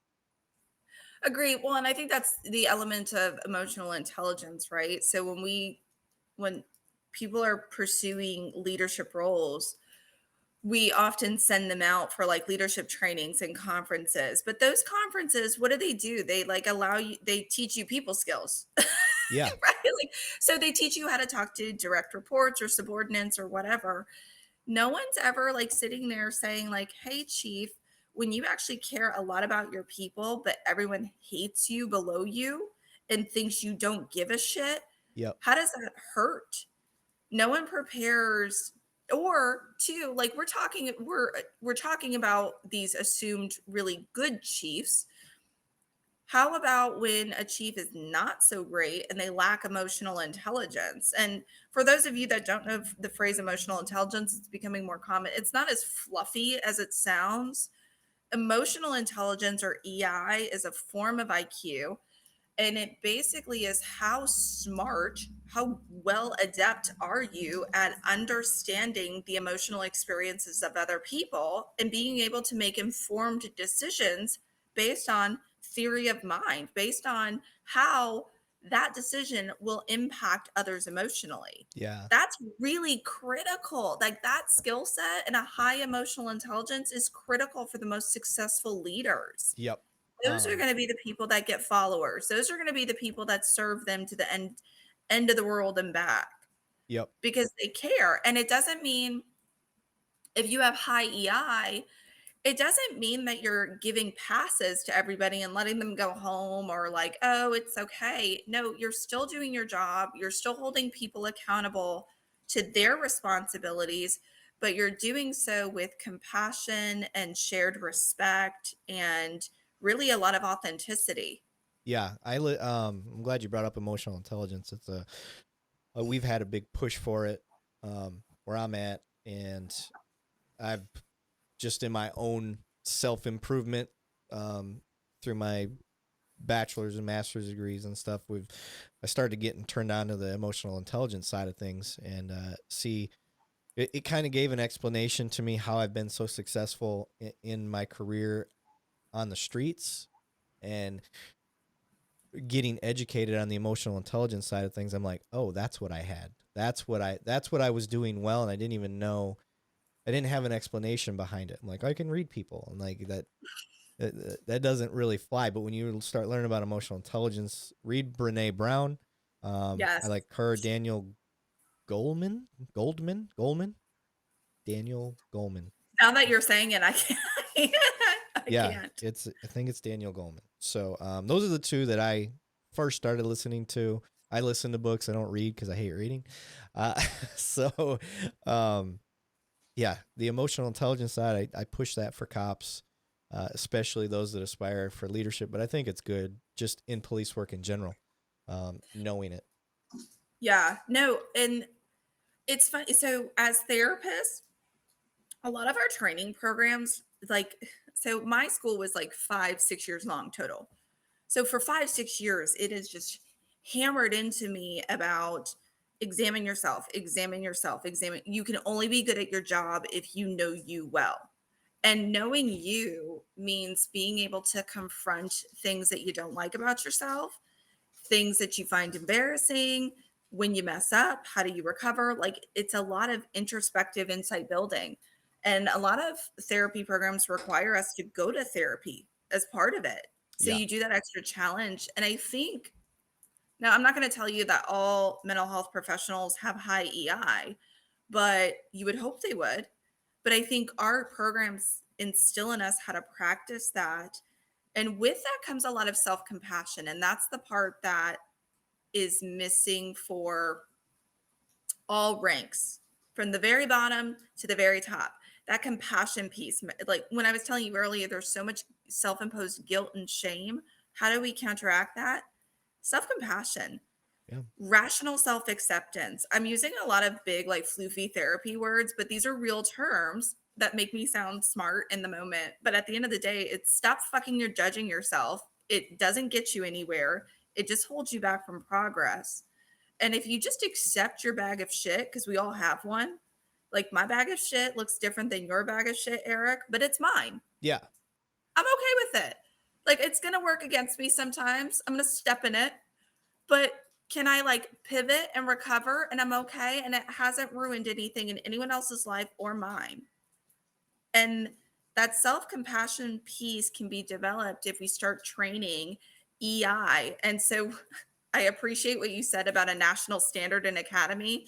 That would be the thing I would include. Yeah. How do Yep. we start incorporating EI throughout academies Yep. and at that accreditation level? Like it's an accreditation standard we have to meet because every level needs that. Yeah. Every industry needs that too, right? Yep. Every first responder. Yeah. And it's got a stigma to it because it's got the word emotional in it. When you Yeah, so how can we change that? What would you change it to? uh I just give it some See? sort of leadership title. Just call it, I don't know, you're from the military, they, like, make janitors sound like the most amazing fucking people in the I world, know, like, how do right?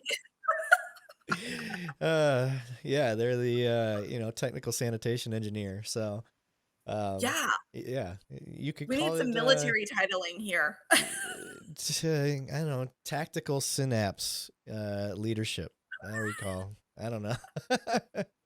I'm making We'll up stick with words. EI. Yeah, We'll just EI. stick with EI. Yeah. I will tell you guys, it's if you guys ever do any sort of investigation or Googling into EI, you will be fascinated because there's so much. I mean, EI is incorporated into industrial organizational psychology, management. It's amazing, and it's such a functional construct. Yeah. It sounds so floofy because you're right. It has the word emotional in Yeah. it.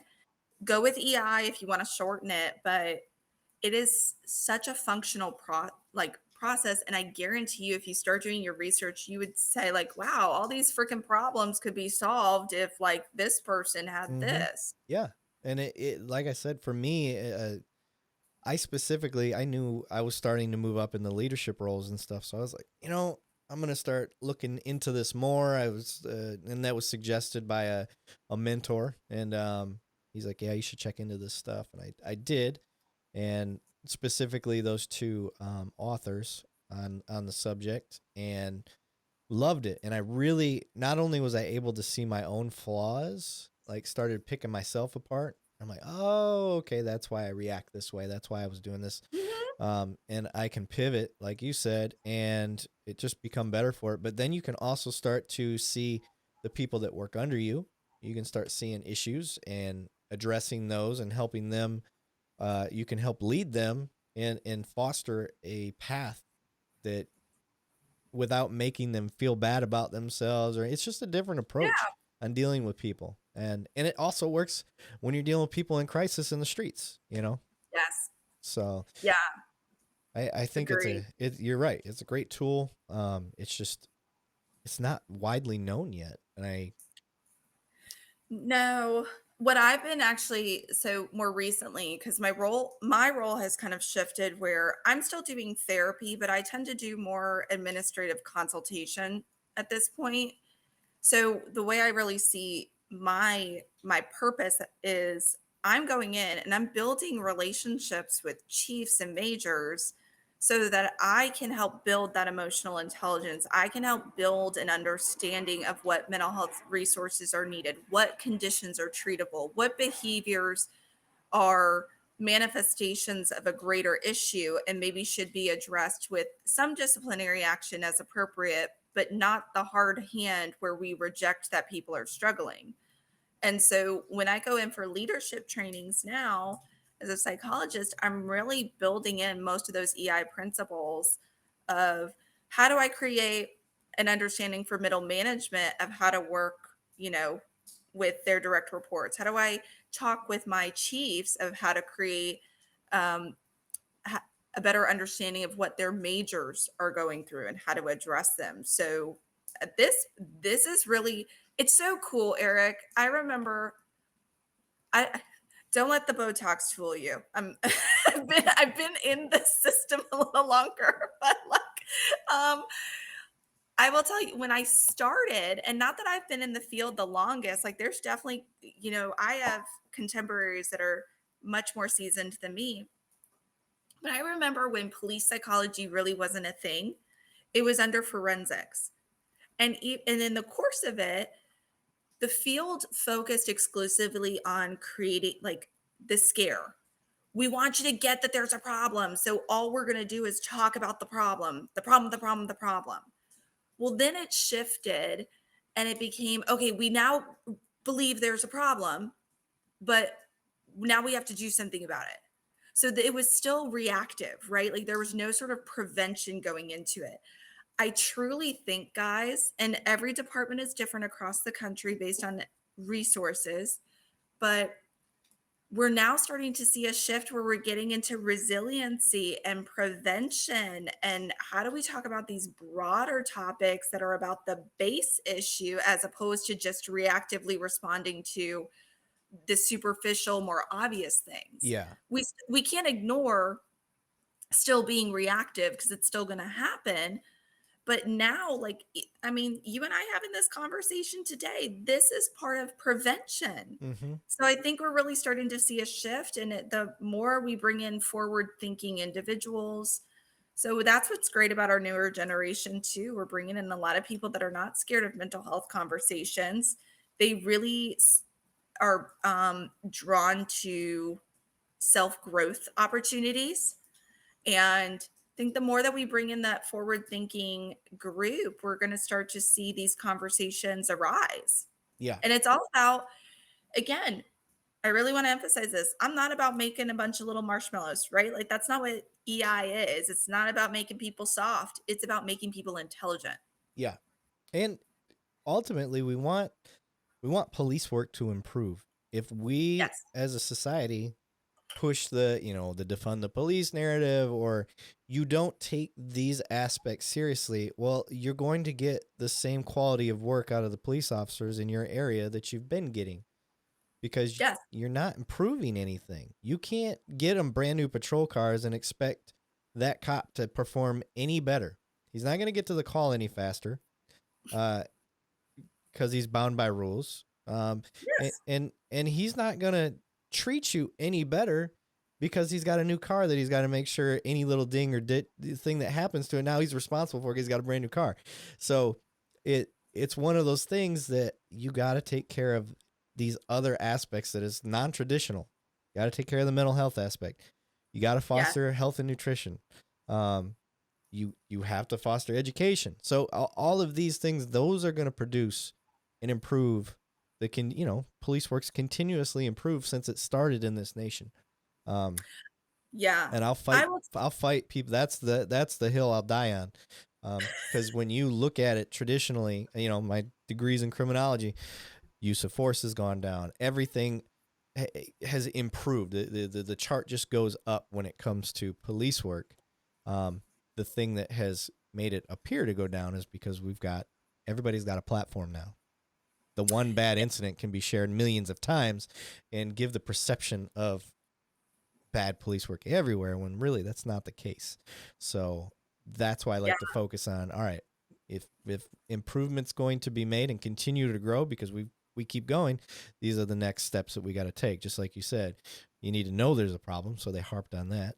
And Now we're working in the prevention side. So we've got that, and we've got podcasting. We've got all these different avenues. So yeah, let's get into the prevention side. Let's get into the fostering of these things that are going to now continue. You're going to get a 20-year officer in the streets versus getting that 15-year officer in the streets, because the times he's had to take off, the being injured, the the shift, the psychology breakdown, all those Yeah. different factors. So I think so. If there is anything that I mean, there's a lot of things for this, and I don't in this like conversation we're having. If there's one thing, if I could hammer home for people, it would be that this is about increasing performance, right? Making you better. So when we look at sports psychology, we don't put psychologists in place because these athletes are broken and we got to fix them. No, we're putting psychologists in place because we want to maximize their potential and we want to make sure that they're healthy. yep, And quite frankly, too, we want to like appreciate that their careers will take a toll on their minds, bodies, and souls. And we don't want to just chew them up and spit them out and leave them as a bag of bones at the end. We want to make sure that they're contributing individuals to society. And I think that's the same with law enforcement. And so that's where I tell people you need to be wary of any sort of mental health person that focuses exclusively on the symptoms and the problems. Make sure that they're talking to you about growth and resiliency because, yes, we will have to talk about trauma. Yes, we will have to go into the symptoms with you. Yes, therapy can be an uncomfortable process, but nothing ever grew and evolved and became better and stronger because things were easy. yeah, The best of things only come from difficulty. And so with great discomfort can come that great change. But make sure that you are focused on the idea that we can improve so much of what the career is and what it does. We can improve it on a systemic level, like in departments, what I'm doing a lot of now, or like what my team does. They're doing it in the sessions in real time with people that are actively in the field or retired. yeah.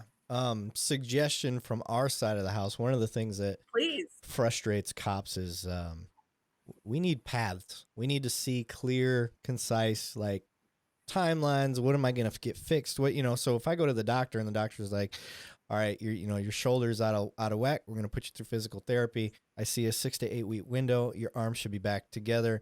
Everything will be good as long as you stay on track with these things. We'll reassess at the end and then maybe give you some preventative things to work on in the future. You go to a chiropractor. No knock on chiropractors, but you don't get that ever. I've never been to a chiropractor that's been like, all right, we're going to put you on a 6-week program. They're like, nope, you got to do this for the rest of your life. We're going to keep doing this. We're going to adjust these things. Okay, now this is out of whack. Like, that's why I don't trust going to chiropractors. Yeah.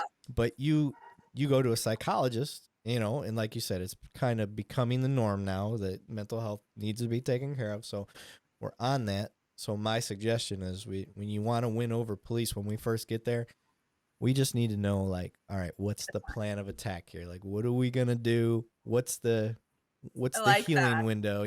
So I like that. That's a hard question to answer though too, right? true. I get that, and I know I get it from your guys' side of the house. You can't just say it's gonna be 6 weeks and you'll be better. I understand that, but some sort of battle plan, and you know what I mean. I need me Great personally. advice. Need a battle plan. I need to know. And then when we get to the end of that battle plan, we'll be like, all right, this is where the mission's taking us. This is where we're at, where I see where we're at least from your professional opinion. And this is where I'd like to shift the next mission, the next chapter in your life. Let's do this. You've tackled these things. Yeah. These are, little mini missions you've tackled and accomplished. And let's pivot and go to this now. So No, I think I totally agree with you. Don't you think everyone, cops or not, everyone's a little more comfortable with this? I yeah, can endure anything if you're telling me if you give me hope that it ends at a certain point in time, like yeah, some sort of goal to hold on to. You know what though? I will tell you guys one of my big things, and again, it's because I'm your equal, right? Like you and I are on the same page here. It's just the hours dedicated to you. but like we're going to talk about you for an hour, but I am your equal. I tell people mental health should be put into your normal self-care routine. You don't need to go every week because I'm not there to create your success or create your happiness, but you apply as needed, but just know that you always have that resource. So, it's not uncommon for people to they work on something, they achieve their goals, they had a really good experience, they go on, they do their normal life, they're not really scheduling sessions, and then all of a sudden, some other new piece of shit comes up, and they're like, "Yeah, therapy was really helpful with the last time. I think I'm gonna go back and, like, talk about this thing." Yeah. And that's, like, the healthiest mindset to have, like, we are just a tool in your toolbox, Yep. right? And it might be a tool you use often, but it also might be a tool that you don't need to draw on all that often, but when you form that relationship with a therapist, you can go back to them and they can pick up where they left off. Yeah. That's how a lot of my clients are. Like they'll go months and all of a sudden they're like, "Doc, I need to see you. Something happened, whatever." I'll be like, "Yeah, come on, brother. Let's do it." Yeah. Yeah. I agree. Let But me I like that plan of attack, battle plan. battle plan. Yeah. Have a Yep. battle plan. Um, all right. This is another concern I think cops would have when it comes to breaking that ice of going to see a psychologist or whatever. Well, we'll say a psychologist because specifically you're, you're a doctor, you're certified. Do you have the power? This is a question. Do you have the power to take their badge and gun away? Do you like what do you do if you see some sort of Ooh. significant crisis? Like that I could see that being a big concern for cops. Yeah, that's a really loaded question. Sorry. No, but good one. Yeah. Like that's a common question. I don't. I told you I'm not the all-seeing eyes. Like I don't get to take your badge and gun away at all. Okay. Um, I do have a duty. Like I will tell you, psychologists, we have a duty to protect. We have a duty to protect you, and we have a duty to protect the community. It's the same duty to protect that cops have when it comes to vulnerable people. So if I, and this has happened a number of times in my office, not a number, it's a little too common, but it's happened where I have someone that really should not have their gun. Like they are a risk to themselves, and Yeah. I care. I don't want them to hurt themselves, nor do I want them to hurt anybody else.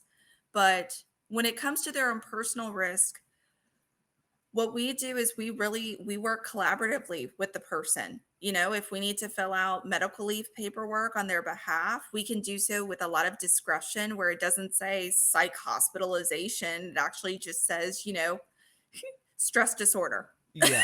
Like we use a lot of caution, and we talk to them about who can we secure your guns with. Like our first step is to actually work collaboratively with them on a private level.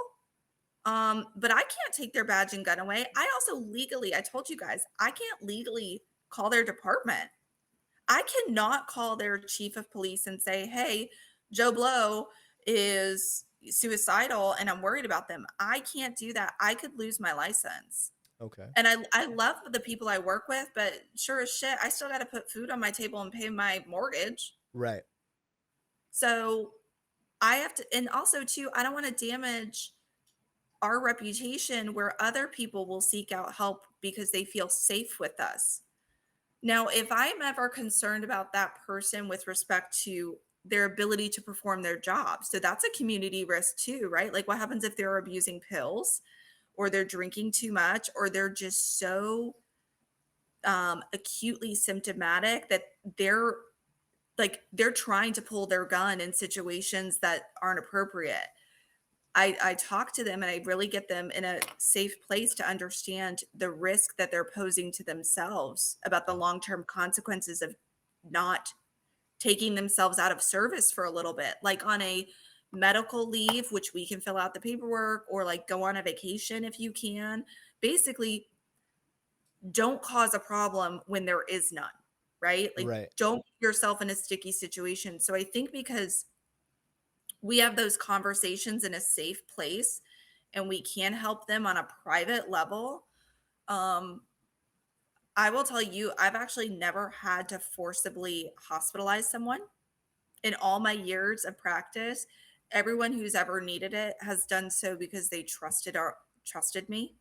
Um, I've also never had anyone argue with me about going off duty when they knew that they should. Oh, that's I good. like, I'm telling you, I've Yeah. never I'm very lucky to have that situation, and I think it's also too because if you're talking to me, you also know you need help Right. You took too. that step.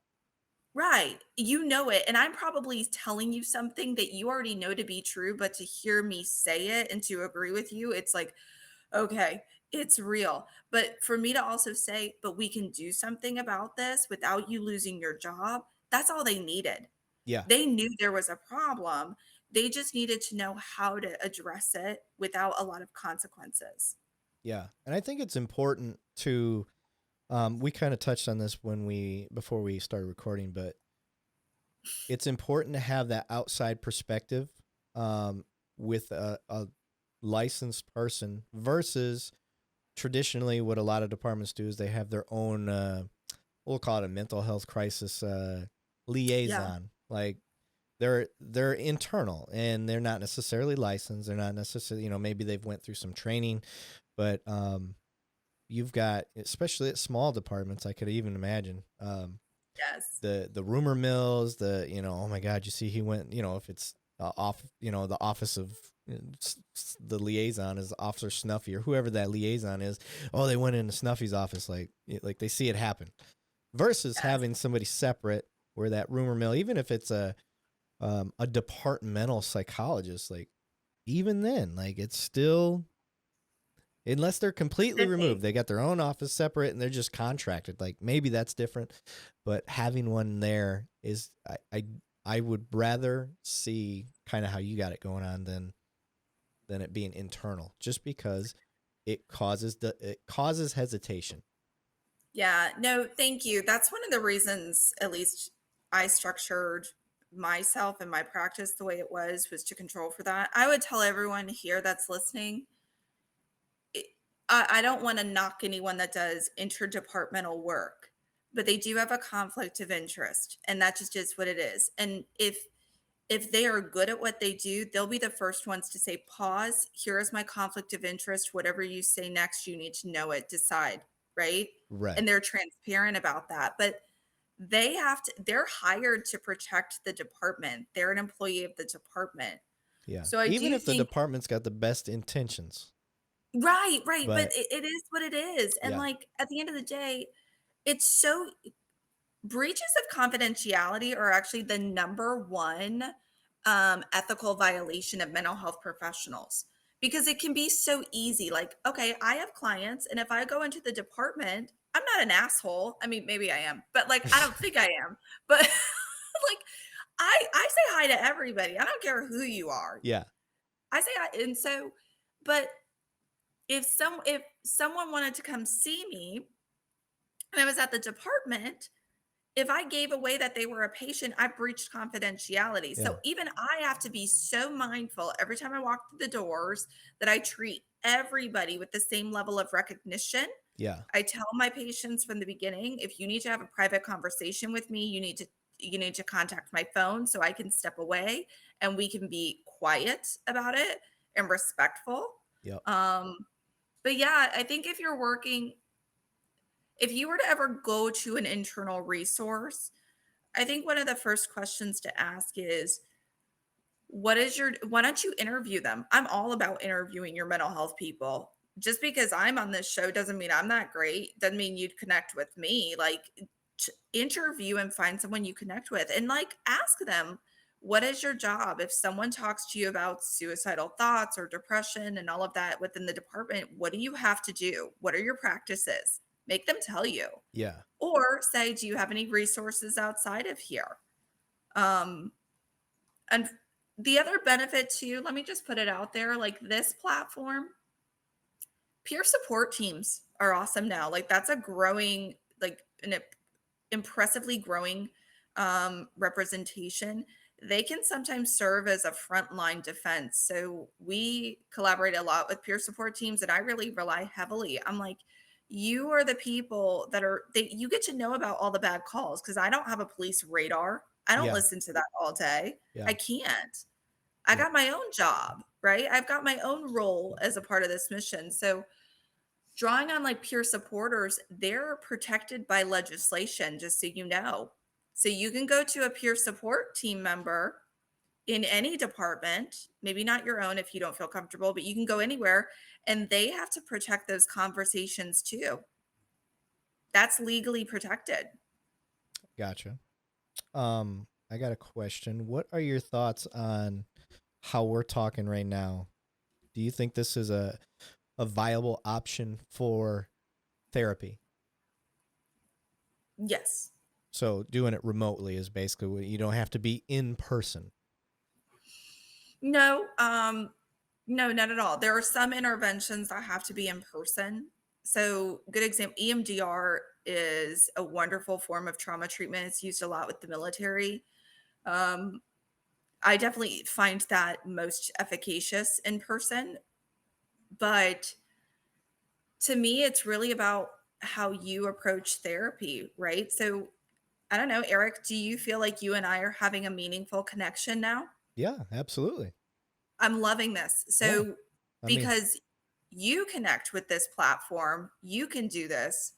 This may or may not be a viable form of therapy for you, but someone else, this might feel too disconnected. So, I think people really need to reflect on what's most meaningful. yeah, Also, too, I would prefer in person, but yeah, you know, like I'll take what I take what I can get, you know. So obviously I can't fly you out here. I ain't at that level. I ain't Joe Rogan, but yeah, uh maybe if your sponsors keep pulling through for you. yeah, get some good sponsors going. Hey, Vetted, what's up? Ryan, um, no, but yeah, I'm well, so to me, I think the comfort of being in person also comes from a little bit of that control element, right? Like you can see the room, you can yeah, see the place versus if you're at home, th- you definitely that's also it's really important. How do people that have to do remote therapy because sometimes that's the only option they have. Do you structure it in the same way to achieve the closest resemblance to in person, right? Do you schedule it when nobody else is home so you have complete control of there's no one listening outside the door, right? right, Do do you set yourself up at a desk or something so you're actually engaged in it? I have people that actually do therapy in their cruisers because it's safe for them. They okay, feel safe in their cruiser because it's a small space. They see the entire space. They can control all the radios, push all of that off, so on and so forth. They're at work, so they don't have to worry about anyone from home, but they actually find it very meaningful to do it like on their lunch break because they're in complete privacy and control of their conversation. okay, I could see that. I mean, So, not for me yeah, personally. I would rather get paid to go to the office rather than sit in the car. That's me. I look, we have a lot of people that prefer the in person. I think the majority of people do. Yeah. I to me, the greatest success has out of this whole COVID pandemic crap that we had to face. I think some of the best thing that came from it was platforms like this have Hmm. been better developed and given better quality because, I have people that they have childcare issues, so the extra travel time doesn't work for them, but they really want to do therapy. And they are getting meaningful therapy from a remote session, but Yeah.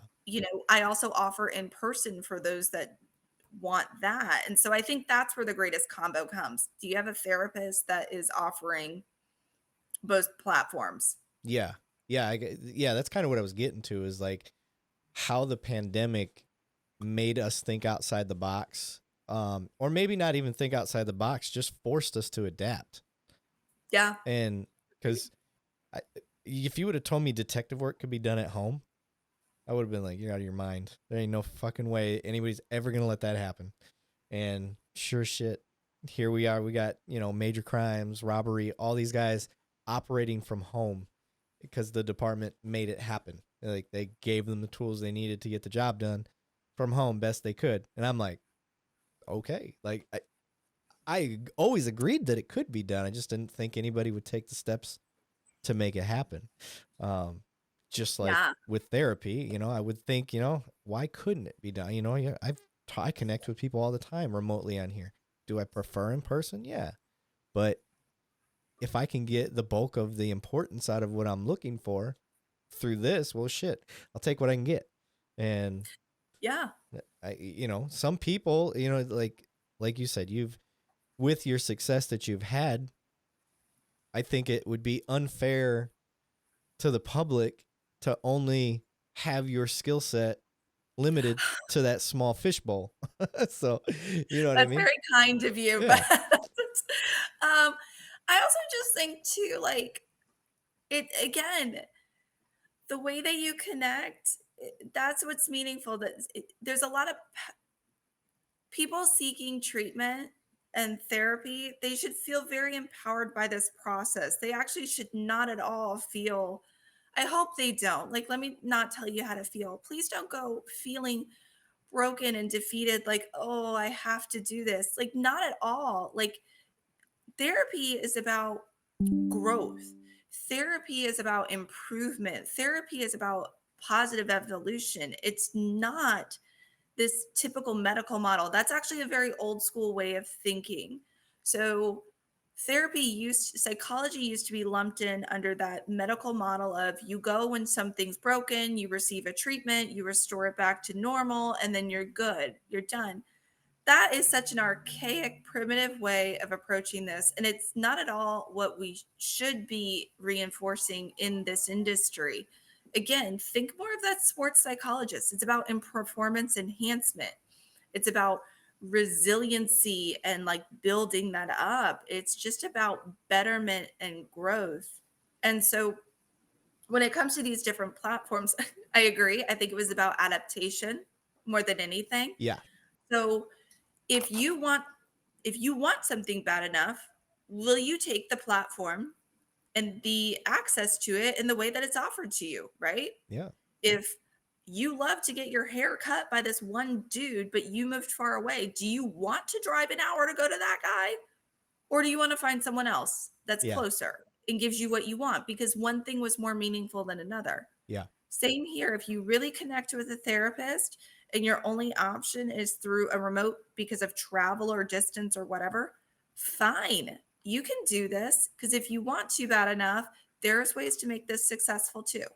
Yeah. I would absolutely drive 3 hours to go to my barber, by the way. Uh, John at Enhancers, like shout out, buddy. He's the man. Uh, but Plug. yeah, yeah. No, he's the best. I would drive. I've waited 3 weeks. Like he was on vacation and my hair was getting out of control. And I'm like, I don't care. I'll wait. I ain't Right? letting somebody else screw this up. Because if you want it bad enough, Yeah. you will take it. Yeah. I think, I will tell you one of the only barriers I'm starting to notice a lot in the field, and I can't necessarily control for it, but I think it's reflective and just pause for thought. Um, the mental health field is really kind of dominated by female professionals. There are male professionals as well, but there's a larger female representation. Um, I think there are some people that like to say, nope, I want to only go to a male therapist. And that's okay. But then does that limit you? And on top of that, if you want a male therapist that specializes with first responders, then you're even more limited. Um, so I've actually found for people that, again, really want to connect, the gender of your therapist doesn't always matter. For some it does, for some it's very meaningful, but for some it doesn't. So that can be a barrier that's unexpected and can't necessarily be corrected for. Yeah. I have traditionally, and I think my dad was the same way. It's kind of weird. In a career field that is not necessarily female dominated. Let's just put it that way. You don't see a lot of females in law enforcement. Um, Mhm. I've always gravitated towards working with the female officers versus working with the male officers because they think differently. They just Yes. outside the box, and they've got different compensation coping mechanisms that they have to work with simply because of who they are, the obstacles they faced in their life as being a female in a male dominated career field. So Yeah. uh, I like that dynamic, which I feel has kept me out of use of force issues, situations getting amped up, because I was able to have that female component to it. And it's not that all females think the same way. I'm not saying that. It's just a different look. And I would be the same way with a psychologist. I don't necessarily want my psychologist to um be like-minded with me or be that way because we're both guys. I'm like you. I want the different perspectives because I'm Yeah. around people that are all like me. So I would lean toward the female Yeah. psychologist simply for that factor. I want as much of a different mindset as I could find. It's funny because I say this, that's exactly what I usually pose. And it's actually rare that I get, no, I only want to go see a male therapist. That's more rare than one would expect. And I tend to wonder whether or not that's just an excuse or more of an avoidance of treatment, Yeah. because it's so rare that someone says that.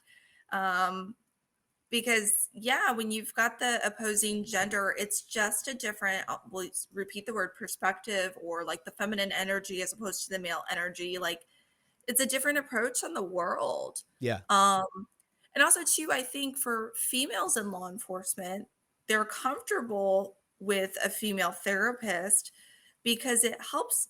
I mean, they're having to carry themselves in a way to really assert their gender Yeah. in a male dominated field. And so there's something about drawing on a female perspective that is, relatable for them. And it does allow them the opportunity to entertain this alternate side of their psychology that they don't often get to utilize in the field, Yeah. too. And culturally, So, female cops have they do twice the work to earn their keep. And whether they put that pressure on themselves, whether it's a police cultural issue at the department, um, where I'm at, it's pretty. The females do work harder, I think, to prove themselves, but I don't believe that pressure is there. Like I think it's a perceived pressure that they're putting on themselves versus what's actually there. My thing is just show up to the call and do your job. Like yeah. if we both leave the call and we're both safe, like you did your job, like we did it just fine. I'm not going to micromanage you and tell you you need to do things this way. That's the control freak cops. They drive me insane. Um, Yes. like I don't care. At the end of the day, what's the scoreboard say? Well, the scoreboard says we're both safe. Cool. Let's go to the next. So that's it's weird. I could see female cops wanting a female psych because again, is psychologist, is that a male dominated field?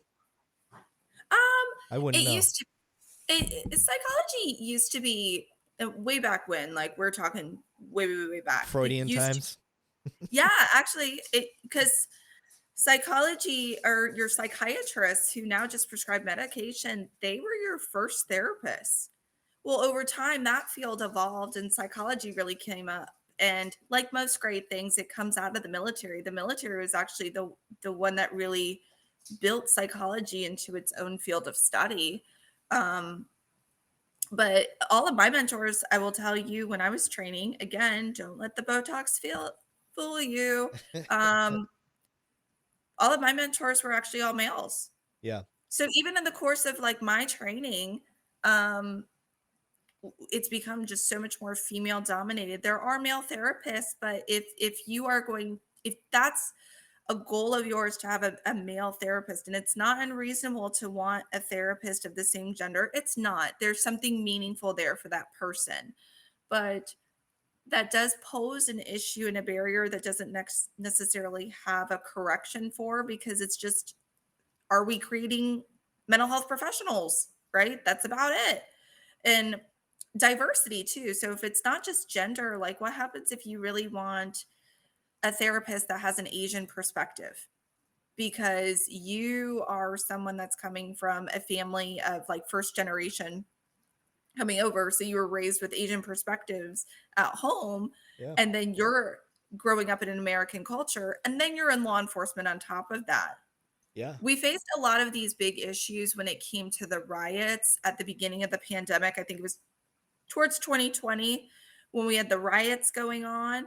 So we had African American police officers within agencies that were experiencing their own conflicted thoughts and feelings about the riots that were happening that they had to respond to, as well as how they viewed themselves in their own roles. Like that created a lot of, and a lot of different ways of thinking for people. Yeah. And so, you know, that posed an issue too if someone wanted a therapist that had certain demographics that they wanted to match. Yeah. I didn't even consider that. And you're Yeah, right. that was a really unique Yeah. time. It's funny that you mentioned the Asian perspective. My stepmom's Vietnamese, my stepbrother, stepsister, she came over from Vietnam when she was like 14. Uh, but um, my stepsister, she almost went over into the law enforcement perspective with us, and that would have been interesting to see because kind of the same topic that you bring it up. So I never considered that. So Yeah. interesting You're- stuff. All right. I think we've pretty much hammered most of the stuff that I wanted to get out. Where are you from? Qualified you, all that good stuff. Where do you see? Where would you like to see the future path go for your career field within law enforcement? What's the new goal? my personal goal or my goal for the industry Both. and the oh god, okay. Um I think for me, my big push for the industry where I want the industry to continue going, I've mentioned it so much. I would love to see this continued push towards resiliency, but pulling in topics that historically have been overlooked, because they're more in the psych world, right? Emotional intelligence and leadership. I really want to see our leadership become strong in all departments across all agencies, but become strong in ways of becoming more intelligent to the needs of the people beneath them, to the needs of the community that they serve, and also to their own internal needs. How do they navigate the pools of city management, the pools of the people, and just their own jobs? So I think that's the way I'd love to see the industry continue progressing, because I think that will strong leadership, emotionally intelligent leadership will trickle down, and that will then better inform wellness programs. It'll better inform, when PTSD needs to be treated, and other, training programs too. Yeah. And then for me, I think my personal goal is very similar to, I mean, one day I'd love to retire, but I've been told that's not happening anytime soon. So, Yeah. but a girl can hope. But I really want to get more into leadership training, and employment placement is a huge thing for me. So I do pre-employment evals. I do fitness for duty evals too, because I think my best way of advocating for departments is to, again, inform what conditions are treatable and how do we treat them. And that shouldn't be a threat to someone's job. That should be, compassionate. But I'd love to get into this realm of how do we assess for the best factors of who would be the best sergeant, who would be the best detective, in which detective bureau, who would be best served on patrol. How do we basically maximize employee placement so that we get the happiest, healthiest, and most productive employees across an entire department, all the way up the chain of command? That's huge because Yeah. I have a big problem with forced work tracks. Hmm. You promote specifically where I work. I don't like the fact that when I promoted, I had to be a detective. Yeah. I'm not a desk jockey type guy. Now I got lucky and I managed to finagle my way into a hybrid position where I get to do both. I'm in the field and um but I work at a very progressive department that's open-minded and listens to ideas and fosters them and let's Yeah. let you work and see if it is successful. Um, there, I kissed their ass. So, no, I'm just kidding. No, I really do, and I love that part. But not all departments are like that. And No. if promotion is something that you need to provide for your family, you realize like, man, my retirement may not be what I want it to be. I love police work, but in order to provide for my family, I got to promote, and now I got to do a job that isn't going to make me happy. And you get forced into that track, and like you said, I would rather be able to sit back and say, well, what type of work is this guy going to give me the best production at? Okay, maybe I could put him in the field as a higher rank and let him do a different type of job so he's happy, he's as productive as he can be, um, and his mental health is going to be taken care of with that. Other than being stuck in an office, feeling like you're Yeah. trapped. I I don't mind being in the office as long as my brain is being worked. I don't know how to explain it, but Mhm. Yeah, it's stimulated. yeah, I yeah, mean, stimulated. I need the stimulation. And for me, like once I got past the learning portion and putting cases together and doing all that, I was like, I need something different already. I'm only 6 months in. Like I've got this. I don't want to say I've got it down. It's not like you're gonna solve every case, but it's all right. I read this. I do this. You know, you go through the motions yeah. versus feeling like you're involved and you're helping in a different capacity, I guess. So yeah, I'm glad you brought that up. That's important to me, and I think a lot of departments don't consider that or haven't been shared that perspective. Yeah. I mean, my best comparison is, how does a burglary detective That's me. compare to a homicide detective? That's what I do. Right? Yeah. Yeah, But yeah, it's different. Like that line of work is different. And then also, yeah. how does a patrol sergeant compare to a detective sergeant? Like that's a different role. Absolutely, And I've seen a number of people create anxiety, like they manifest anxiety conditions because they're not a homicide detective. And it doesn't mean that they're not smart. It doesn't mean that they don't have the skills. They could, but is that their maximized placement?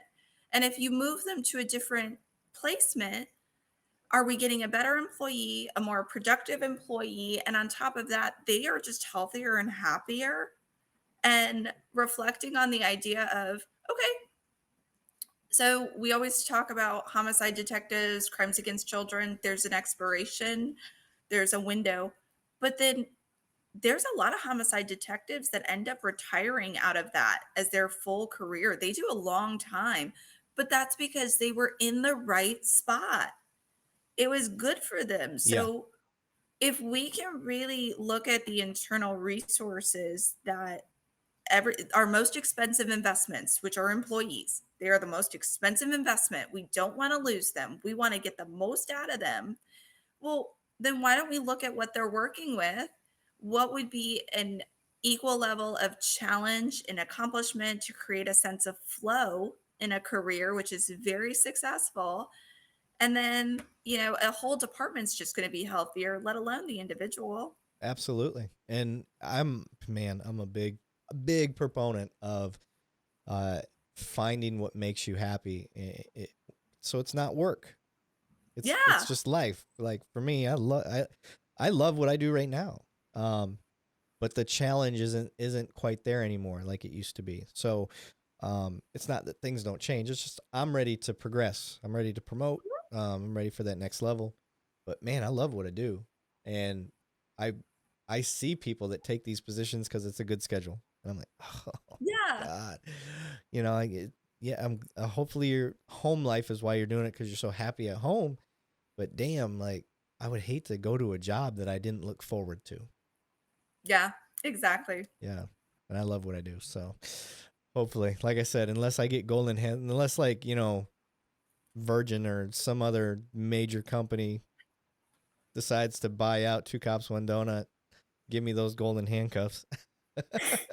I wish I knew important enough people that I could Yeah. like to connect you with, but you're gonna have to rely on Ryan for that because I I don't. know. That guy knows everybody. So Well, ma'am, unless you got anything else you want to plug? I don't think so. I mean, if anyone ever, I love connecting with the community. So if anyone ever needs to contact me, by all means, Eric has my information, but always happy to help in any way I can. And I just thank you for allowing me to like blab for a little bit. Hey, not a problem. I love this stuff. I'm a nerd. I like learning and I love talking to people. So it's easy Yeah, for me. Your Star Wars stuff in the background really gave you away. I know. I told I'm such a nerd. I love it. I was telling you, it's a weird combo. It always throws people off when they're like, all right, I'm going to check out your podcast. And they expect to see, the typical cop stuff like that American flag behind me. That's one of those thin blue line flags. It was a gift you. somebody Yeah. gave us. And, they expect to see, like I was joking about earlier, the typical beginner cop kit, the Punisher stickers, the Oakley gas can sunglasses, all that bullshit, police memorabilia everywhere. But I wanted to connect with people and show you who I am personally. Like the one thing I don't have in here is hockey stuff. I'm big into hockey. I love hockey. Go But Bolts. yeah, they're not a bad team next to the Red Wings. I don't mind rooting for those guys every once in a while. I think you might be rooting for the wrong team. No, But yeah, I wanted to mix in my own personality and show people like I'm a dork. I love Star Wars. I have the Boba Fett costume. Like I love it. I love sports. I like whiskey. And I like collecting guns, even though I don't even shoot them that much. People think I'm a gun junkie, and I'm like, really not. I just like having them. I just like knowing that if I need a gun, I've got one. And I practice occasionally, but no, I appreciate you being on. I think people will get a lot out of this. You're the first psychologist I've had on here. Oh, cool. So I was real excited about that. And I think we definitely can have some follow-up stuff. I would love to do some breakdowns with you. And one of the things I like to do is get on and I'll watch body cam footage that I've never seen. And rather than Monday Morning Quarterback, I like to explain how I would handle the call as it's going. So you're kind of getting into the mind of a cop and why he does what he does in the moment, not us sitting back and judging afterwards. Well, why do you do this? No. You can't judge him that way. You have to judge him based on why he's doing what he's doing while he's doing it. So yeah, I love that. I'll get on there and it's live. I'll do it live. People can chat and ask questions and do all that stuff. And we'll watch a bunch of YouTube videos on body cam footage. And it'll be a first for me. I'll go through and, walking up to a traffic stop. All right, I'm walking up to the stop. The first thing I'm concerned about is hands. I just want to see hands. I really don't care about anything else. So as I'm walking up, the tint's really dark. So that makes me really nervous. My hand's going to be on my, I'm breaking it down as we go. I'll pause it because stuff happens and I got more to explain. So I'm like, all right, so from right here, this is what I'm thinking. What do you guys think? Well, why didn't you use your taser here? Okay, well, the reason I wouldn't have gone to my taser is this, that, and the other. Then we'll play it and we'll keep going. And then all of a sudden that this, that, and the other happens and it'll justify why I acted the way I did. Or sometimes it doesn't. Sometimes you learn that there's a different path you can take and we still get to the same goal. So having a psychological perspective on there. Oh, hey, buddy. Sorry. It's fine. Who's that? This is one of our 3 dogs. It's Goose. Goose. Okay. Yeah. Talk to me, Goose. He was actually sorry. I didn't mean to interrupt. That's fine. You're muted though. All of a sudden you got muted. Did you hit the mute button? He was a rescue from one of my deputies. He was neglected. So one of our deputies rescued him. Okay. Gotcha. We just rescued a dog ourselves. So we've got 3 dogs. I've got 2 Dobermans and a German short hair pointer. Yeah, we got one of those too. He's a pointer. Then we've got a Springer Spaniel, both rescues. And then this one was a deputy rescue. I love it. Well, all right, ma'am. I will let you give him some attention so we can end this. All right. Thanks, Eric. Hey, email me if you ever need anything, okay? Will do. All right. Nice Have a happy Sunday. Thank you. See ya. Bye.